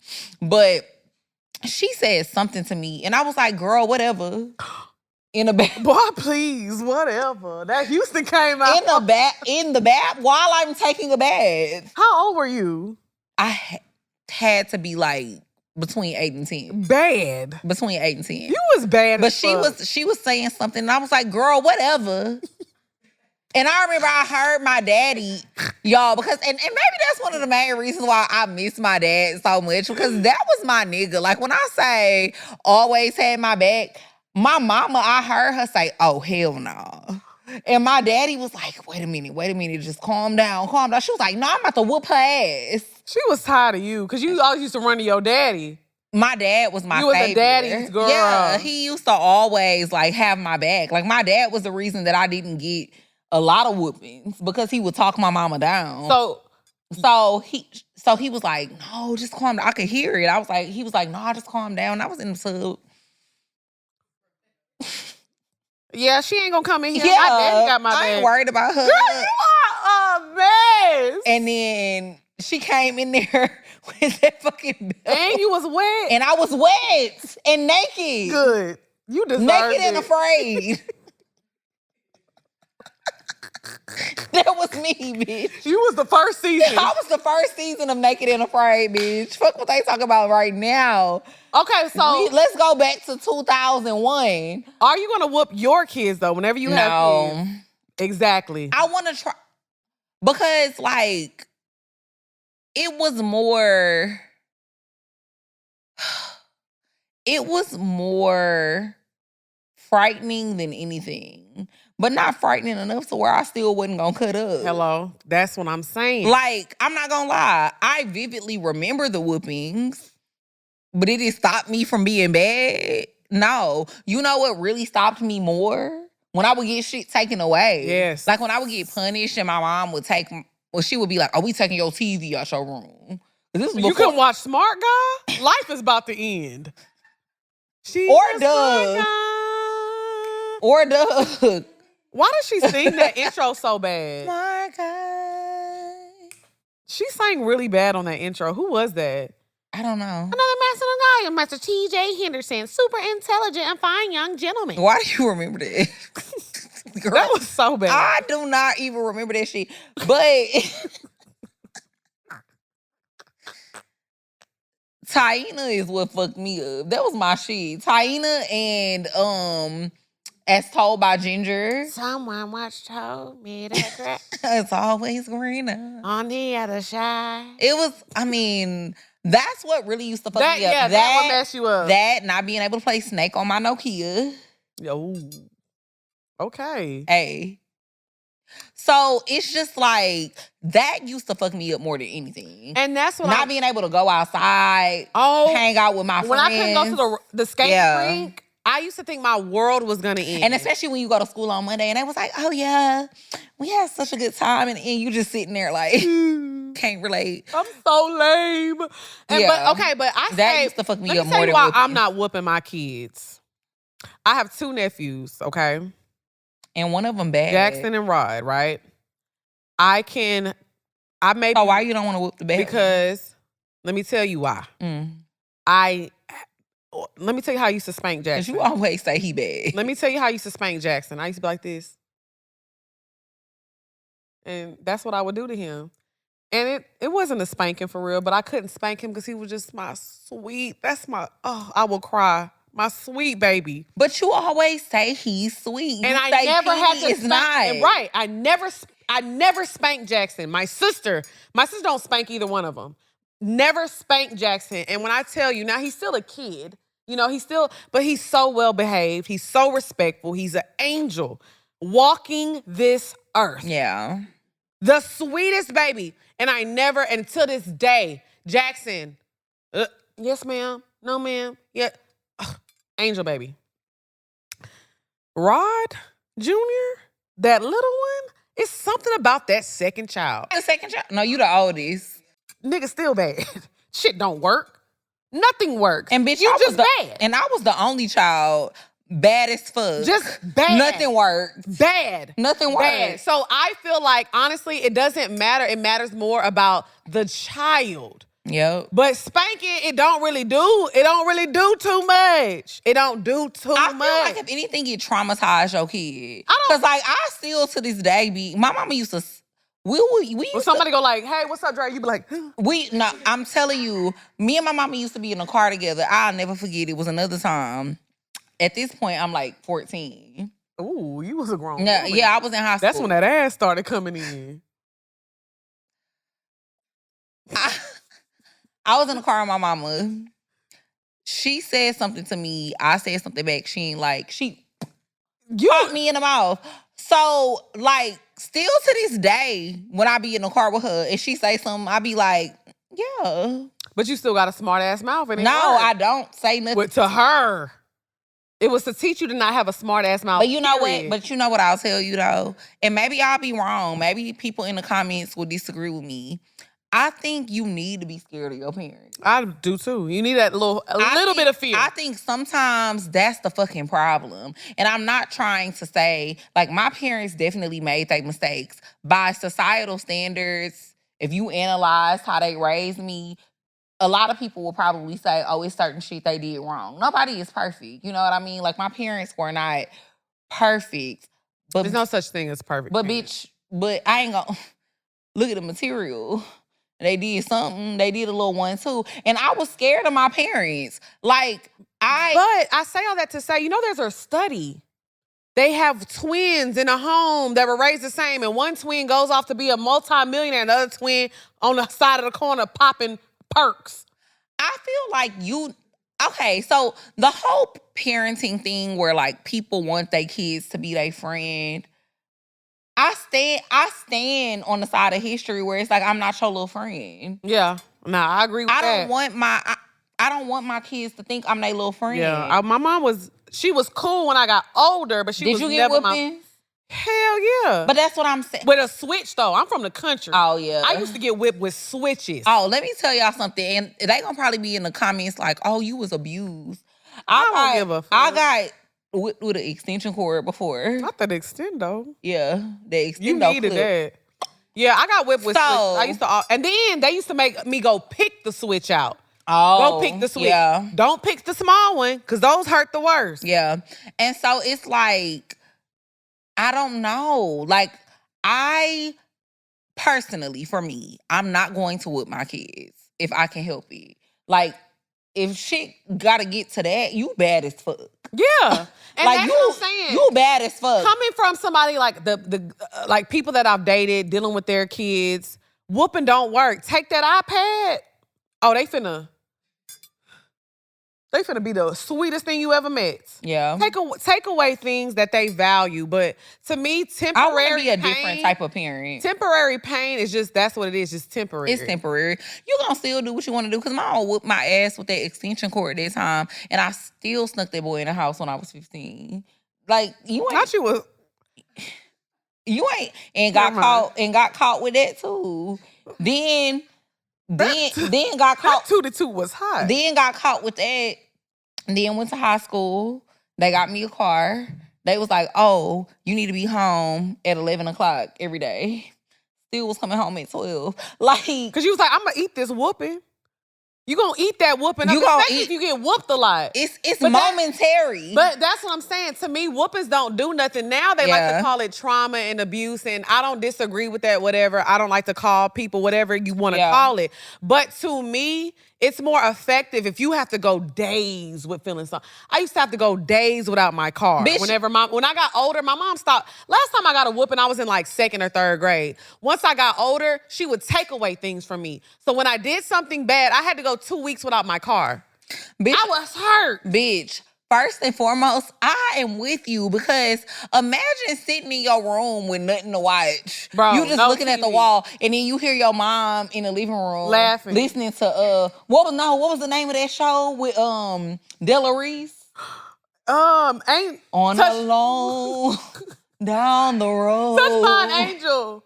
You talking about Touch by an Angel? Yes, ain't that how the fucking theme song went? Touch by an Angel was such a good Touched show. by an Angel. Imagine sitting in your room, no TV. Is you just Dillary looking at the still wall. alive? No, she died. Damn, R.I.P. my girl. she was so good. My pinky toe. Yeah. Y'all say whooping. You mean like full whooping? Yeah. Or are you saying you won't even spank your kids? Like, is it the same? Yeah, I'm not doing that. I don't want to put hands and feet on my kids. I'm not doing that. If I can avoid it. Because my mama put hands, feet. She put other objects too. Because she threw a boombox at me one time. And I will say, and I just think shit be a little too far. So, like, traumatizing. Yeah. And I love my mama. Like, this is no shade. Y'all know. You're not traumatized. No, but I'm not traumatized because the thing about, I had a good mother. Right. My mama loved me. Like, everything that she did, I feel like she did because at that time, she thought she was parenting to the best of her ability. Mm-hmm. And she thought she was trying to get me right and get me in line so that I wouldn't become a fucked up adult. Right. I truly do think that. Even though I would not necessarily do some of those things with my own kids, I think that people are only a product of what they've been through and what they've seen. From what my mom tells me about how my grandparents disciplined her and her 5 siblings, that was the shit that they got. Yeah. That's how they got disciplined. They was definitely... I think for me, I am not a parent, obviously. Yeah. But I raised my nephew, but right before, like, I was there. Like, it was me and my mom, we were there. And I never had to spank him. Like I said, I would do like this. Yeah. I would literally do like this, and he would laugh, and it's still an inside joke to this day. But I got the most out of him to be in respect because I'll take things away. Now he's on my phone bill. Your grades right? Because I'm not going to pay this bill. And he love his phone. He love his game. So he gets straight A's. Because he don't want his phone taken away. I feel like there's more effective things to do than... And that's what I was going to say. Although, to a certain extent, I feel like it kind of worked. Kind of. But to the point that I was making, I still went and did other shit afterwards, you know? But I feel like she was... But I feel like she was doing what she felt like was the best thing to do. Yeah. Now that we're in a different generation and we in a different time, I no longer feel like that's necessarily the best thing to do. Yeah. So... You're not whooping your kid? No. Ty, you whooping your kid? Are you, Ty? This is the first time I've ever considered it. My initial response was, yeah. Right. Yeah. But I'm also not into... Although I was whooped with belts, extension cords, whatever they could reach and pull, I don't think I would do that. But I feel like if they're small enough, a nice little... A pop. A little tap here. Especially when it's stuff. Now, if it's something that they're trying to touch, I'm trying to teach you, don't touch this, I'll pop their hands. So they'll know. Because that's stuff that you have to learn. But it's like if you're doing something, I went to a private school till I was in 6th grade. They use corporal punishment. So when you were bad, you got pops. Yep. Shout out to Miss Flusy. I'ma always remember that lady. Miss Cook. Miss Flusy used to pop us on the fucking with the hand. Oh no, we had the paddle. No, she had a little stick, and she used to call it the cock machine. Mm-hmm. We had paddles, and she used to. Anytime you was being bad, she'd be like, "I'm gonna pull out the cock machine." And like my mom, but the thing about her, which shout out to her too, cause your parent had to give her permission. Mm-hmm. Like she would talk to the parents and be like, "Okay, so I have a certain way of how I reprimand the kids, get them in line. But if you're not okay with it, then I ain't gonna do it." What did your mom say? She told my mom, and my mom was like, "Oh, whoop her ass." Go ahead, Barbara. Exactly. Because I know you was bad. I seen your baby pictures. You was giving Chucky, bitch. Was that? You were so cute, but you just looked bad. Oh my I was God. bad as fuck. I was a terrible child. I went to a private school. Terrible. So they didn't. But that's how I used to get niggas, because I was cute. You ain't see me coming. You used to bite people. I did. And then you know what? Funny story, real quick. I used to bite people all the time. And my mom was like, you used to think that shit was funny. Like, you would bite people and be laughing because you thought it was funny until the day I beat your ass back. Exactly. I bet you stopped. And she beat me back, and she was like, you ain't think that shit was funny, and you ain't do it no more. I went to a private school. They didn't have to get nothing approved from the parents. So that's what I'm saying. Like it. But let me tell you something about Miss Cook. Is it abuse or is it? I don't know, because she beat me back and it worked. Let me tell you something about Miss Cook, though. Miss Cook, now that I look back on it and I think about it, I know what Miss Cook went into the booth and did. What did she do? She was cooking. No, Miss Cook went to the booth and didn't vote while she was supposed to vote. Okay. Because you don't know if Miss Cook's still alive. Don't say that. Fuck her. Fuck her. I hope my mama up there whooping her ass right now. Because let me say this about Miss Cook. It don't matter what I did. Go to the office to get pops. She wouldn't say nothing. She would just be like, Tara, go to the office to get pops. Damn, bitch. Let me get my joke off, hoe ass nigga. I'm trying to tell a funny ass knock-knock joke. I just looked up in my little book that my mama bought me for Christmas. I'm getting these jokes off, well, bitch, I know you was bad. That's a whole nother topic for this. But what I'm saying is I wasn't doing no harm. Because you bad now. Right. When I think about the reason she used to give me pops, it was so like, I'm being a kid. Now, if I was going around terrorizing, biting people. Girl, excuse. I just use that as an example. I wasn't biting nobody. I'm telling jokes. I was loud and obnoxious. I was that kid. Was. You ate that. No, but back to But what I'm saying is, now that I think about it, Miss Cook was giving like, send this to the office. She was white? Bleep that out. She was white? Yes. Oh. Miss Lucy was black. Oh, that's why your mom gave her permission. And but she one was time old, my mom she came was up to the school. 60. My mom came up to the school and raised hell because she started to figure out, she was like, I feel like y'all are picking on my child. Why is my child always in the office? And I'm asking what's going on. And they just talking about, because she talking loud. The little bitch loud, bitch. You was. Still is. So Ty is thinking now. So now you're reframing. Yeah, because I agree. I think there is better ways, especially nowadays, because now kids have way more things that they're so attached to as well. So it's like, oh, you taking my iPad? Oh, like now they feel like there's something more to work towards. But I still agree. Your kids should fear you in some capacity. And it's like, how do you have that? How do you find that balance? Yeah. I'm honestly shocked though, because like, whenever you post pictures of your mom and stuff, I'm like, your mom looks so sweet, so cool. Like, I can't believe she used to be whooping your ass. I mean, Barbara looks sweet too. No. Yes, she does. And when you talk to Barbara, okay, again, funny story. I went to Houston a few weeks ago. Don't do her. Me and my mom, my mom, she's up in age now, so she be having to go to like routine doctor visits all the time. Mm-hmm. That's why it'd be funny when people be like, old people always going to the doctor, because they is. Mm-hmm. So she was like, oh, I want you to come to the doctor with me.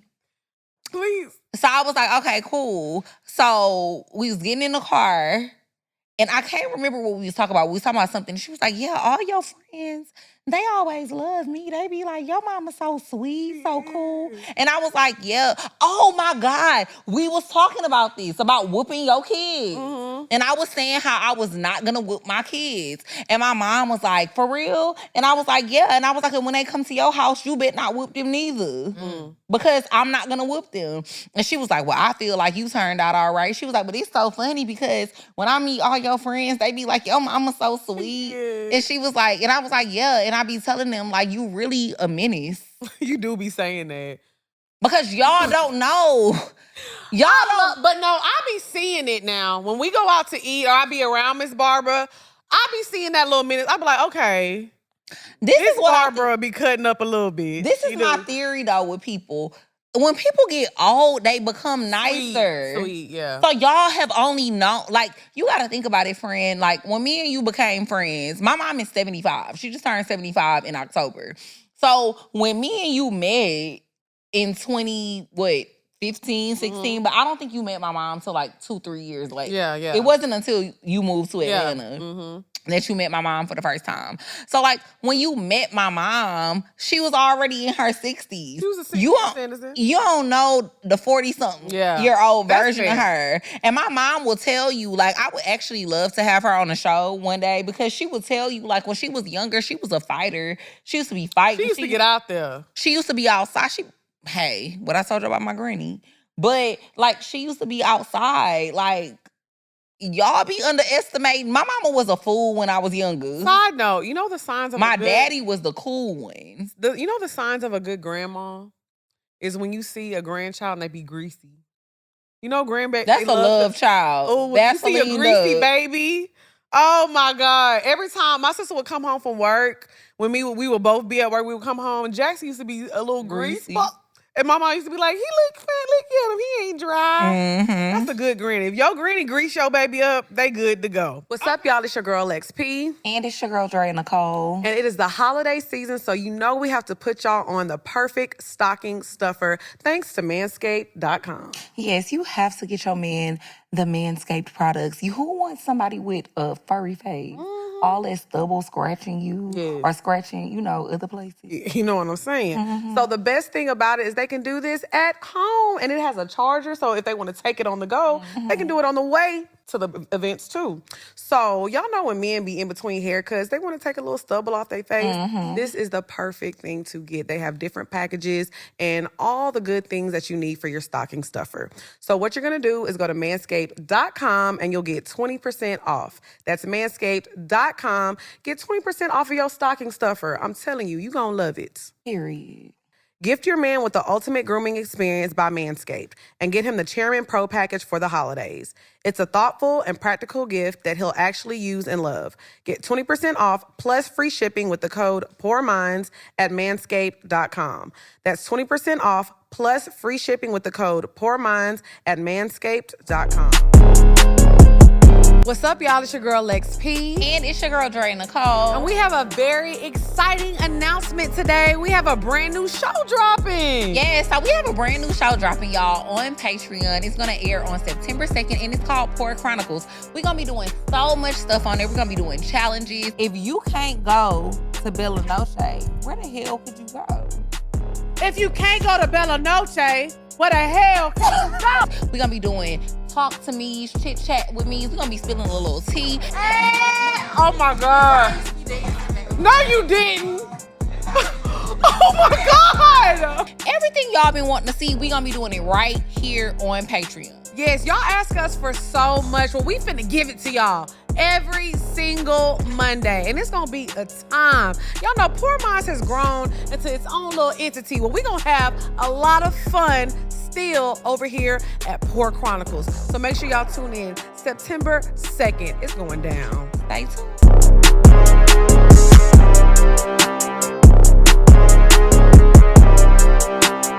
Now it's time to get into the bop. Hey. The bow. Bow. The bow. Bow. Okay, what's your bop? What you been listening to? Oh, well, okay. This is like a song that's not necessarily new, but I feel like it fits the episode. And I don't feel like we've ever had this as a bop. Why are you making that face? Because I'm more scared. You been cutting up today. What did I do? Because you done cracked about 30 jokes. You done cried. You done cursed me out. Who the fuck am I? I know. You ain't cut up today. You said you hurt my feelings. You did. I'm sorry. Because that's the thing people don't know about you. And I'm going to go ahead and say, I ain't trying to throw no shade, but like, Lex be mean, y'all, sometimes. You do. And the funny thing is, people think I'm mean. People think I'm the mean one when really, and for real talk. You think I'm meaner than you? Abso-fucking-lutely, bitch. Absolutely. 100%. Because when you in your mode, people know not to fuck with you. People know, just be like, look at Ty. You think I'm meaner than Drea? Oh, damn. Thank you, Ty. I feel like... I'm not gonna lie. What was the name of that movie Jamie Foxx was in? Was it Redemption? What happened? Was it Jamie Foxx? What movie? What It was a happened in the movie. It was a movie called... It was a movie called Redemption. I feel like I'm having my redemption moment. Because everybody feel like I'm mean. I'm the mean one. When in real life, Lex meaner than me. On camera, no. Okay, let me say this. But in real life, let me defend you myself. is not with the bullshit. Okay, I'm not gonna lie. And I do. So, I did go off this morning. I went off real bad this morning. We had our makeup done. Shout out to, the makeup artist? What's his name? Oh, hey, Gutta. Gutta did our makeup today, and he saw me go off. So he probably thinks I'm a bitch too. I didn't go off on him. It had nothing to do with him. But I was going off. Maybe I am a little bitch. I'm working on it. You a little more mean. And like, you be mean to me. Like, one thing about me that I think I'm mean to everybody. Shay thought I was mean to her one time. Remember, Shay? Oh, you do be being mean to Shay. I do not be being mean to Shay. Well. Oh my God. Exactly. Javi, have I ever been mean to you? Okay. He be Wall, have listen- I been mean to He you be before? on Twitch. I've been mean to you before, Wall. Oh, Ty, have I been mean to you before? But let me ask, have I ever been mean to y'all?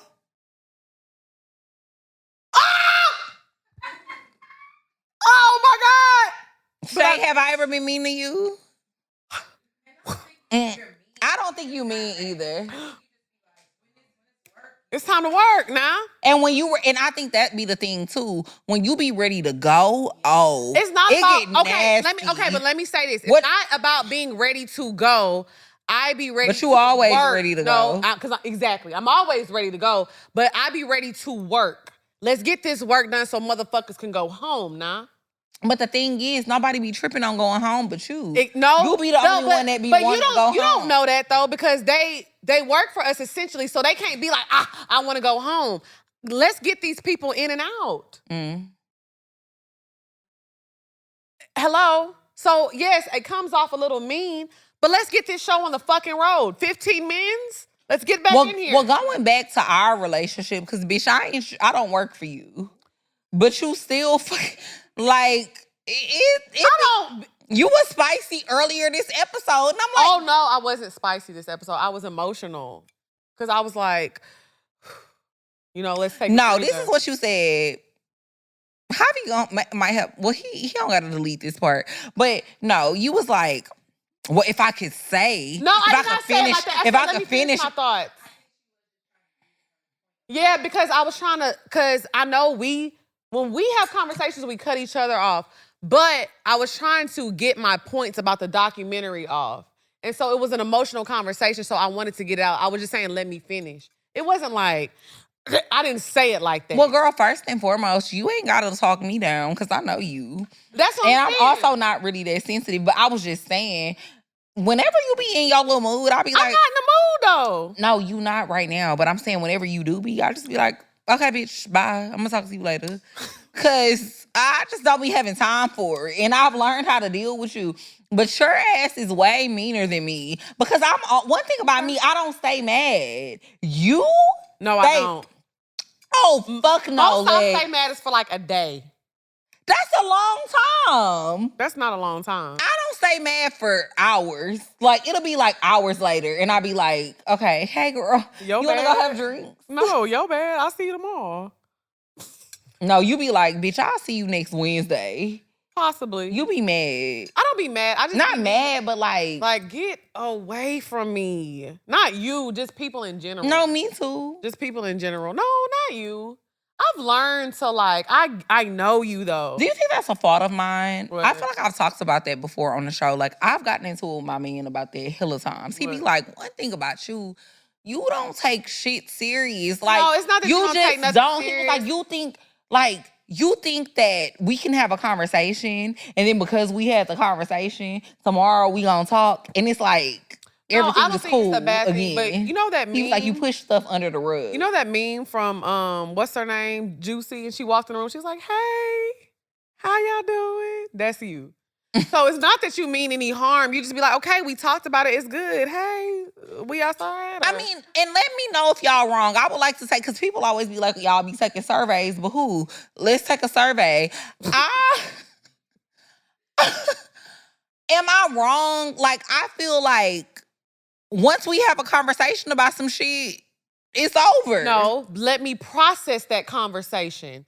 And let me sit in my feelings of how you made me feel and your reaction to it. Let me process that. That's it. You gotta sit in it? Yeah, I gotta sit in my emotions. I gotta sit in my feelings. And sometimes I gotta let shit go. Because if I talk to you right now, I'm gonna go off. So let me sit in that shit, hoe ending. We know. Yeah. I go off all the time, but I'm also... We know. I need a moment. Give me a fucking moment. And I don't go off at all. I just be like... You be cheesing, hey, y'all. I be like, get the...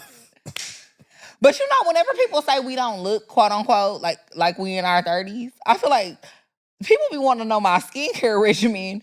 Bitch, Not giving a fuck. It's low-key the fact that I don't give a fuck about Okay, nothing. Drea, what is your bop of the week? How do we get on this? What is your Oh, bop? Birds of a Feather by Billie Eilish. You already made that your bop the No, other I week. didn't. Yes, you did. I 'cause we did? Yes. Yes. Oh, well, okay. It's going to be Sisters. I mean, not Sisters. What's that song by Brandy? Whenever I'm down. I don't know. Best friend. That's my song for the week. I love you. I love you too, sister. We done been through a lot. Oh, you gonna make me cry again? Don't do that. Okay. My bop of the Fester. BBL Festa 8 down. I cannot believe people's in the comments like, is Lex going through something? The 1 week I was actually happy because they thought that you didn't dress up. And you weird. That's all I want to say. First of all, fuck you, weak asshole. But I mean. Because, well, I'm not mean. I'm responding to what Jocelyn said and to the haters. The grandma is a bitch. And to you haters. First of all, bitch, I did dress up. I was Morticia. You know what? I'm going to get to my bop, but I'm just over being a bad bitch for Halloween. I ain't never over being a bad bitch. Can't relate. I know. I just feel like being a bad bitch for Halloween and like, why? It's me. No, but listen, it's who I am. Listen to this. It's embedded in my DNA. You're supposed to be fucking Tommy Pickles. Why is your ass hanging out of your diaper, bitch? Why is your pussy lip out of your diaper? Why do I see your nipples through your baby shirt? Bitch, first and you're supposed to be Tommy Pickles. Like, I just think, like, don't get it twisted. If you're in your 20s, whatever, 30s, everybody have fun with it. But when you a bad bitch every day, do something outside the box. Well, first and foremost, that's real rich coming from BBL Fester. BBL, but I wasn't attractive at all. You was, though, because your ass was still assy. But because I had to do that. But I covered it up as much as I could. But Fester was still gonna shake a tail feather. I ain't gonna lie. Nothing attractive BBL Fester was a crazy name because it sounded like a disease. Festering? Anything festering. But like I said, don't sound right to I me. make this a challenge to all the baddies of the world. Next Halloween, do something outside the box. Be something really horrifying and scary. Get in the booth, funny. bitch. I ain't been a baddie for a long time in Halloween. Oh, it's been 2 years. Because last year... Because you was that schoolgirl, and I was like, oh, you had the ass out. When we went outside, you had the whole ass out. That was so lame. Oh, my bestie calling me. Okay. My bop of the week. Y'all know I love a good TikTok bop because let me tell you, TikTok will put you on some amazing artists. These are small artists that just post their songs and they happen to go viral. So my bop of the week is called I Love You, I'm Sorry by Gracie Abrams. She's like an indie artist. Y'all, this song is so good because I love a good like heartbreak song. I love to sit in my room and listen to good lyrics and I love girls who play the guitar. It's something about a girl that can pick up a guitar and pluck some strings. That's why I was gonna say India Ari need to come back, but she be wilding sometimes. India Ari. Why does she be wilding? She be saying some crazy shit. Well, what I will say is, what was it? Sometimes I comb my hair and sometimes I don't. Ate that up. Something about women who play the guitar. Doesn't Summer Walker play the guitar? Do she? Yes. Yes. I mean, it's something about women that play the guitar. They be wilding though. India Ari is just immaculate. That's an artist. That's when we used to make music. A beautiful woman inside and out. Beautiful. Like, well, you can't say inside. You don't know her. You don't know that lady. Well, from what I see. But she's beautiful on the outside. Beautiful. I loved her. I remember growing up, I'm like. From what I see, I think she is beautiful on the inside and out. What I seen, she used to be online wilding. That's why I said what I said. But beautiful lady. I used to love her hair and how she would just like have it up and the big earrings. And I was like, oh my God. Like, and the skin tone. Like yes, that chocolate. I'm like, that was like, when I used to look at her, I'm like, that is what like a beautiful woman. Like that's a beautiful woman. So shave your legs though. Don't listen to that part. Now see. Brown skin was a hit. Okay. Yeah, my bop of the week, I Love You, I'm Sorry, Gracie Abrams. It's like going crazy on TikTok, and it's such a good song. It's like a little indie song, so I think y'all will like it. Okay. You know what I had? No, we're not doing this. Let's wrap it. Okay, real quick, though. I got to go to Brazil, This is my sorry for. 2004, and I ain't gonna mess up no more this year. I'ma take my some time to make it real clear. I'm sorry for May. I'm sorry for June. I'm sorry for July. I'm sorry. In case I don't tell you. Well, that song that you had reminded me of that because it was like, I love you, I'm sorry. And I was like, what about Ruben Studdard? Somebody said on Twitter the other day, and I concur. They said, Ruben Studdard ain't nothing. I mean, Rod Wave ain't nothing but Ruben Studdard. Why was I getting my lashes done? Shout out to Jay. I started getting my lashes done again. And she was playing Rod Wave. I'm like, why are you so angry? They was like, Rod Wave ain't nothing but Ruben Studdard remastered. He said, I threw the party of the century. I said that. And people came over, no one was sober. And it was all for you. And the young kids be like, and it was all for you. Bro, when Rod Wave, and we be over here like. When he was sitting on the stage and he was in that house and he fell backwards, I said, move. On that mattress? You did say that. And see, niggas was laughing. Dre was like, oh, let me call Lex. I was telling y'all, any wrong move Lex make, I be like, hey girl, how you doing today? Okay. You okay? But shout out to Rod Wave, because you know what Rod Wave is? She be like, yeah, I'm good. You know what Rod Wave is? Ruben Studdard. No, he's not. Rod Wave is just an international or global or national zero. Zero chose to be a huge, because Zero is content. He makes music and he chose to stay in Houston and to stay, in the southern regions. But people love Zero all around the world. But he chose not to take that route of being a literally global superstar because he wanted to do shit his way. I know Zero is a real nigga he know that real depression. Rod Wave be a little fake with it. Roll and Trey, assholes by nature, no doubt. Tell me, nigga, can you stand the That nigga said, rain? when I load my AK, you bitch niggas gon' lay. He meant that shit. I hate you, bitch. I hate you, bitch. I never thought I say, I hate you, bitch. Like, that's a real depressed nigga. Rod Wave, take time notes. after time, I'm on the grind for you. Yeah. Something, that's what I'm trying to do. See, What's the other one? am a man trying to do all that I can. But you act like you ain't nothing. No, listen. Y'all niggas don't have to fuck with me, cause I can do bad just being one deep. Yeah. That's what he was saying. Assholes by nature. Y'all niggas ain't got to fuck with me. That's how that nigga was like, I don't fuck with y'all. And that's how I been feeling about you niggas my whole life. That's why you was biting niggas. Tell them. That's why I was biting you niggas, cause y'all ain't gotta fuck with me. So yes, shout out to... No, and this is no shade to Rod Wave. I was joking. Rod Wave is amazing. We love Rod Wave. He's an amazing artist. But I do feel like, Rod Wave is like the new age Zero. If you really listen to Zero's music, if you are if you're a young person and you love Rod Wave, go listen to Zero. I guarantee you'll like it. We putting y'all, like, seriously, we're putting y'all on some new shit. Go listen to, if you love Rod Wave, you gonna love Zero. Love it.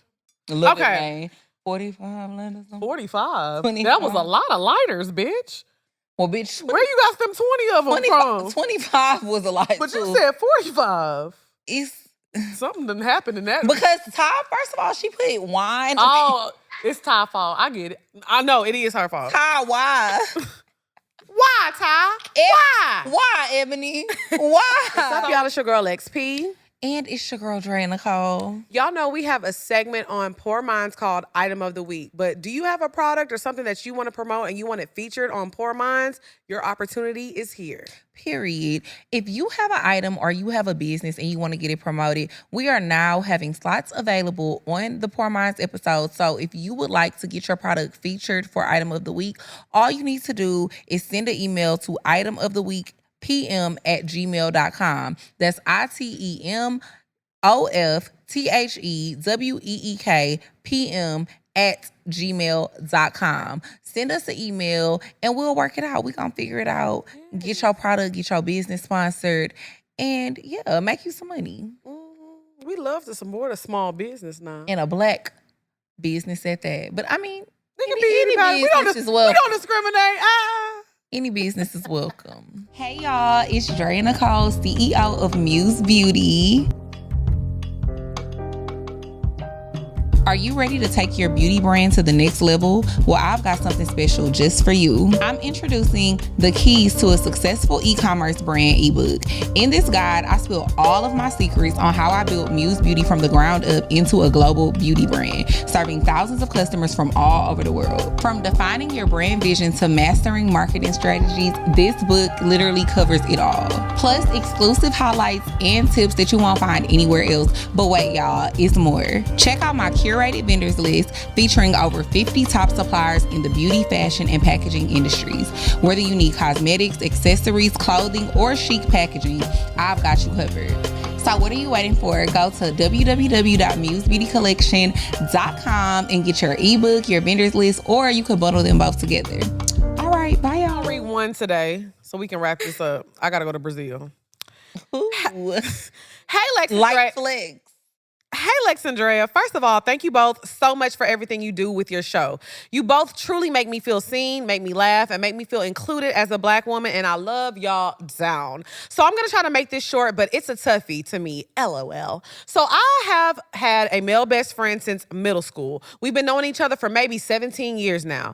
Like all friendships, we've had our ups and downs and phases where we're closer at times than others. Lately, we've been in a good place, but I can't help the fact that sometimes he irritates the shit out of me with his flamboyance. And sometimes as if he doesn't make an effort to be happy or pour into me as I do him. Let me give you some examples. We live in 2 different states. So when we talk on the phone, it's about work and our social life. And I know his manhood and confidence is low. So I always make it a point to uplift him and validate him and congratulate him on his work accomplishments and adversities that he has. But I feel like he doesn't return the favor. Like when he was interviewing for an assistant director position for months, I listened and validated him and even helped him interview prep. But when I tell him about my work adversities or accomplishments, he's very dry and doesn't inquire more. Then the masculinity thing is so frustrating because he says he's not gay, but hasn't had sex in 8 years. He has piercings all over and carries himself like a woman with his mannerisms, hand movements, and even the way he touches himself or looks in the mirror or inquires about his clothes. My question is, am I just being a bitch and not accepting him? Can you give me ways to find out how to accept him a bit more, or should I just put boundaries in place? Hope to hear back. Love y'all so bad. I'm not gonna lie. I was with you bygones, and you can go get the hell on. I was with you in the first half, but you was being real. You and your mama. I was with you in the first half, but that last part rubbed me the wrong way. Because who cares that he has feminine mannerisms, he has piercings, he hasn't had sex. Let him be comfortable, and when he's ready to talk to you about whatever it is, y'all have to learn how to be better friends. I will say this. The reason that I said what I said initially is because if you don't like it, just stop being his friend. Period. Simple as that. Like, you asking us, like, how should you navigate the situation? Bitch, if you don't want to be friends with him, if you don't like all of these things, this laundry list of things, stop being this nigga friend. Like, you ain't got to be, nobody forcing you. Nobody forcing your hand. One beat like zero. Or, hey. First things first, I'm the king of the ghetto. Oh, I say Iggy. First things first, I'm a realist. Okay. You know, that's a long Zero one. said, first things first, I'm the king of the ghetto. First things first, I fucks.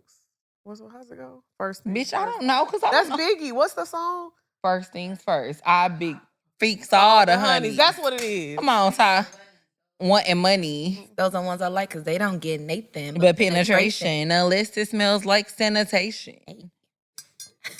Black and ugly as ever. However, I stay coochie down to the side. Ooh. Okay. But like, no, I just feel like, what the fuck is wrong with people? Like, y'all, I love y'all for real. Shout out to Monique. Girl, come on the show. I love y'all for real. But when y'all be writing us sometimes, I be like, did you read do you really need advice on this? Like, do what's best for you. Well, no, I think they be needing a little guidance. So I'll say this: if you don't like this, but if you don't like this nigga, but it seems like she loves him because they've been friends for so long. So let me say this: but you don't, because all that extra shit. But the first half, because I'm not gonna lie. If I'm talking to a friend and they don't inquire what I have going on, I'm gonna say, like, honestly, I feel like I'm always pouring into you and you don't give that back. Tell him how you feel. If nothing changes, set a boundary. And if nothing changes from that, cut him off. But now, I do disagree with you as far as how he dresses, piercings. Who cares if he's gay or not? His sexuality doesn't matter. Are you fucking him? No, who cares? But that's the point that I was about to make. Like, I would never write an email to somebody asking for advice on my friendship and then being like, yeah, but you know, she done fucked mad niggas or she done did X, Y, and Z. Why is that like a prerequisite? Why is that? It's given, Kelsey. Why did you put that in? Why did you put that in the message to begin with? Because his sexual orientation and what he like, it's not gonna make me and Lex make a different. Like, you know what I mean? It's not gonna make us form a different opinion about the situation. One thing I always say, right? And it's so funny because I feel like as the show has evolved, I too have evolved because we don't get these comments anymore. I used to always tell people, leave that nigga, leave that situation. Like, that was always my advice. I feel that way still, though. I feel like now I try to give more of in-depth. Yeah, more of an in-depth analysis, an in-depth response. But I truly feel like people's number one problem is like, y'all be acting like y'all so afraid to leave situations that no longer serve you. If you feel all of these ways, because I feel like all of that stuff that you said, and sis, I fuck with you. I appreciate the fact that you're a listener of the show, but sometimes I be feeling like y'all just need real advice. You said all of that, and then you brought it down to like his sexual orientation, his mannerisms and all of these things. That's crazy. I kind of just feel like you don't even really want to be friends with him no more. You know how, but you feel like y'all have had a long-standing relationship, so like, let me work this out. That doesn't matter. If it doesn't serve you anymore, you know how you know you don't like somebody no more? When literally, like, they can everything and it gets on your nerves. They can say, hey, and it gets on your nerve. You don't like him no more because you're talking about his mannerisms. I can't help my mannerisms. This is who I am. It's me. So just reevaluate that friendship, and I think you need to take an exit. I think personally. So too. All right, y'all make girl. sure. Yes. Y'all go to musebeautycollection.com. Love Lex P dropping soon. Dre's YouTube dropping soon. Dre and Nicole with 3 E's. Follow Poor Minds. We're going on tour soon. Dates dropping soon. Go to patreon.com/Poor Minds. New episodes drop every Monday. Early episodes drop on Wednesday. And yeah, we have a lot of good stuff cooking up for y'all. And I love y'all. Y'all make sure y'all share the content, like, subscribe, follow, all that good stuff. And let me say this before we close out. Y'all, there is one Twitter account that is connected to Poor Minds. It's POUR_MINDS. Y'all are tagging the wrong Poor Minds page. If you see @Poor Minds with no underscore, that is a fake page. Do not follow that page, okay? They blocked me, Andrea, and the Poor Minds page on both. So we only have one Instagram, one Twitter, one TikTok. It is POUR_MINDS. All right? And we got hella fake Facebook pages. Oh, the Facebook pages. It's the The crazy thing is our Facebook page actually have the least amount of followers. So if you on Facebook, the one that's ours got the least amount of followers. The one that's not us got like 250,000 followers. But y'all know it's fake if you actually look at the content, because the caption is like, whoever it is don't speak English. Because their captions are like, Bomba Claus. Should men pay bill? Should men pay bill? Yes, no. Check answer below. Block. Booyah. Like, that's literally what the captions I like you. What with that DDG? Bomba Claude. I love that video. Shout out to my boy. I wanna sex you till you fall fast asleep in the bedroom. Now listen to the Blue Star beat. Lay your body down. I wanna. I ain't stop until I hear you scream. Your love's like honey, sticky and slow. A drip drop like raindrops. Girl, I gotta have some more. Your love's like ice cream, creamy and slow. That's freaky. Tick tock like the clock. Baby, move your body slow. What? Everything in your eye. Period. Because I don't know this part.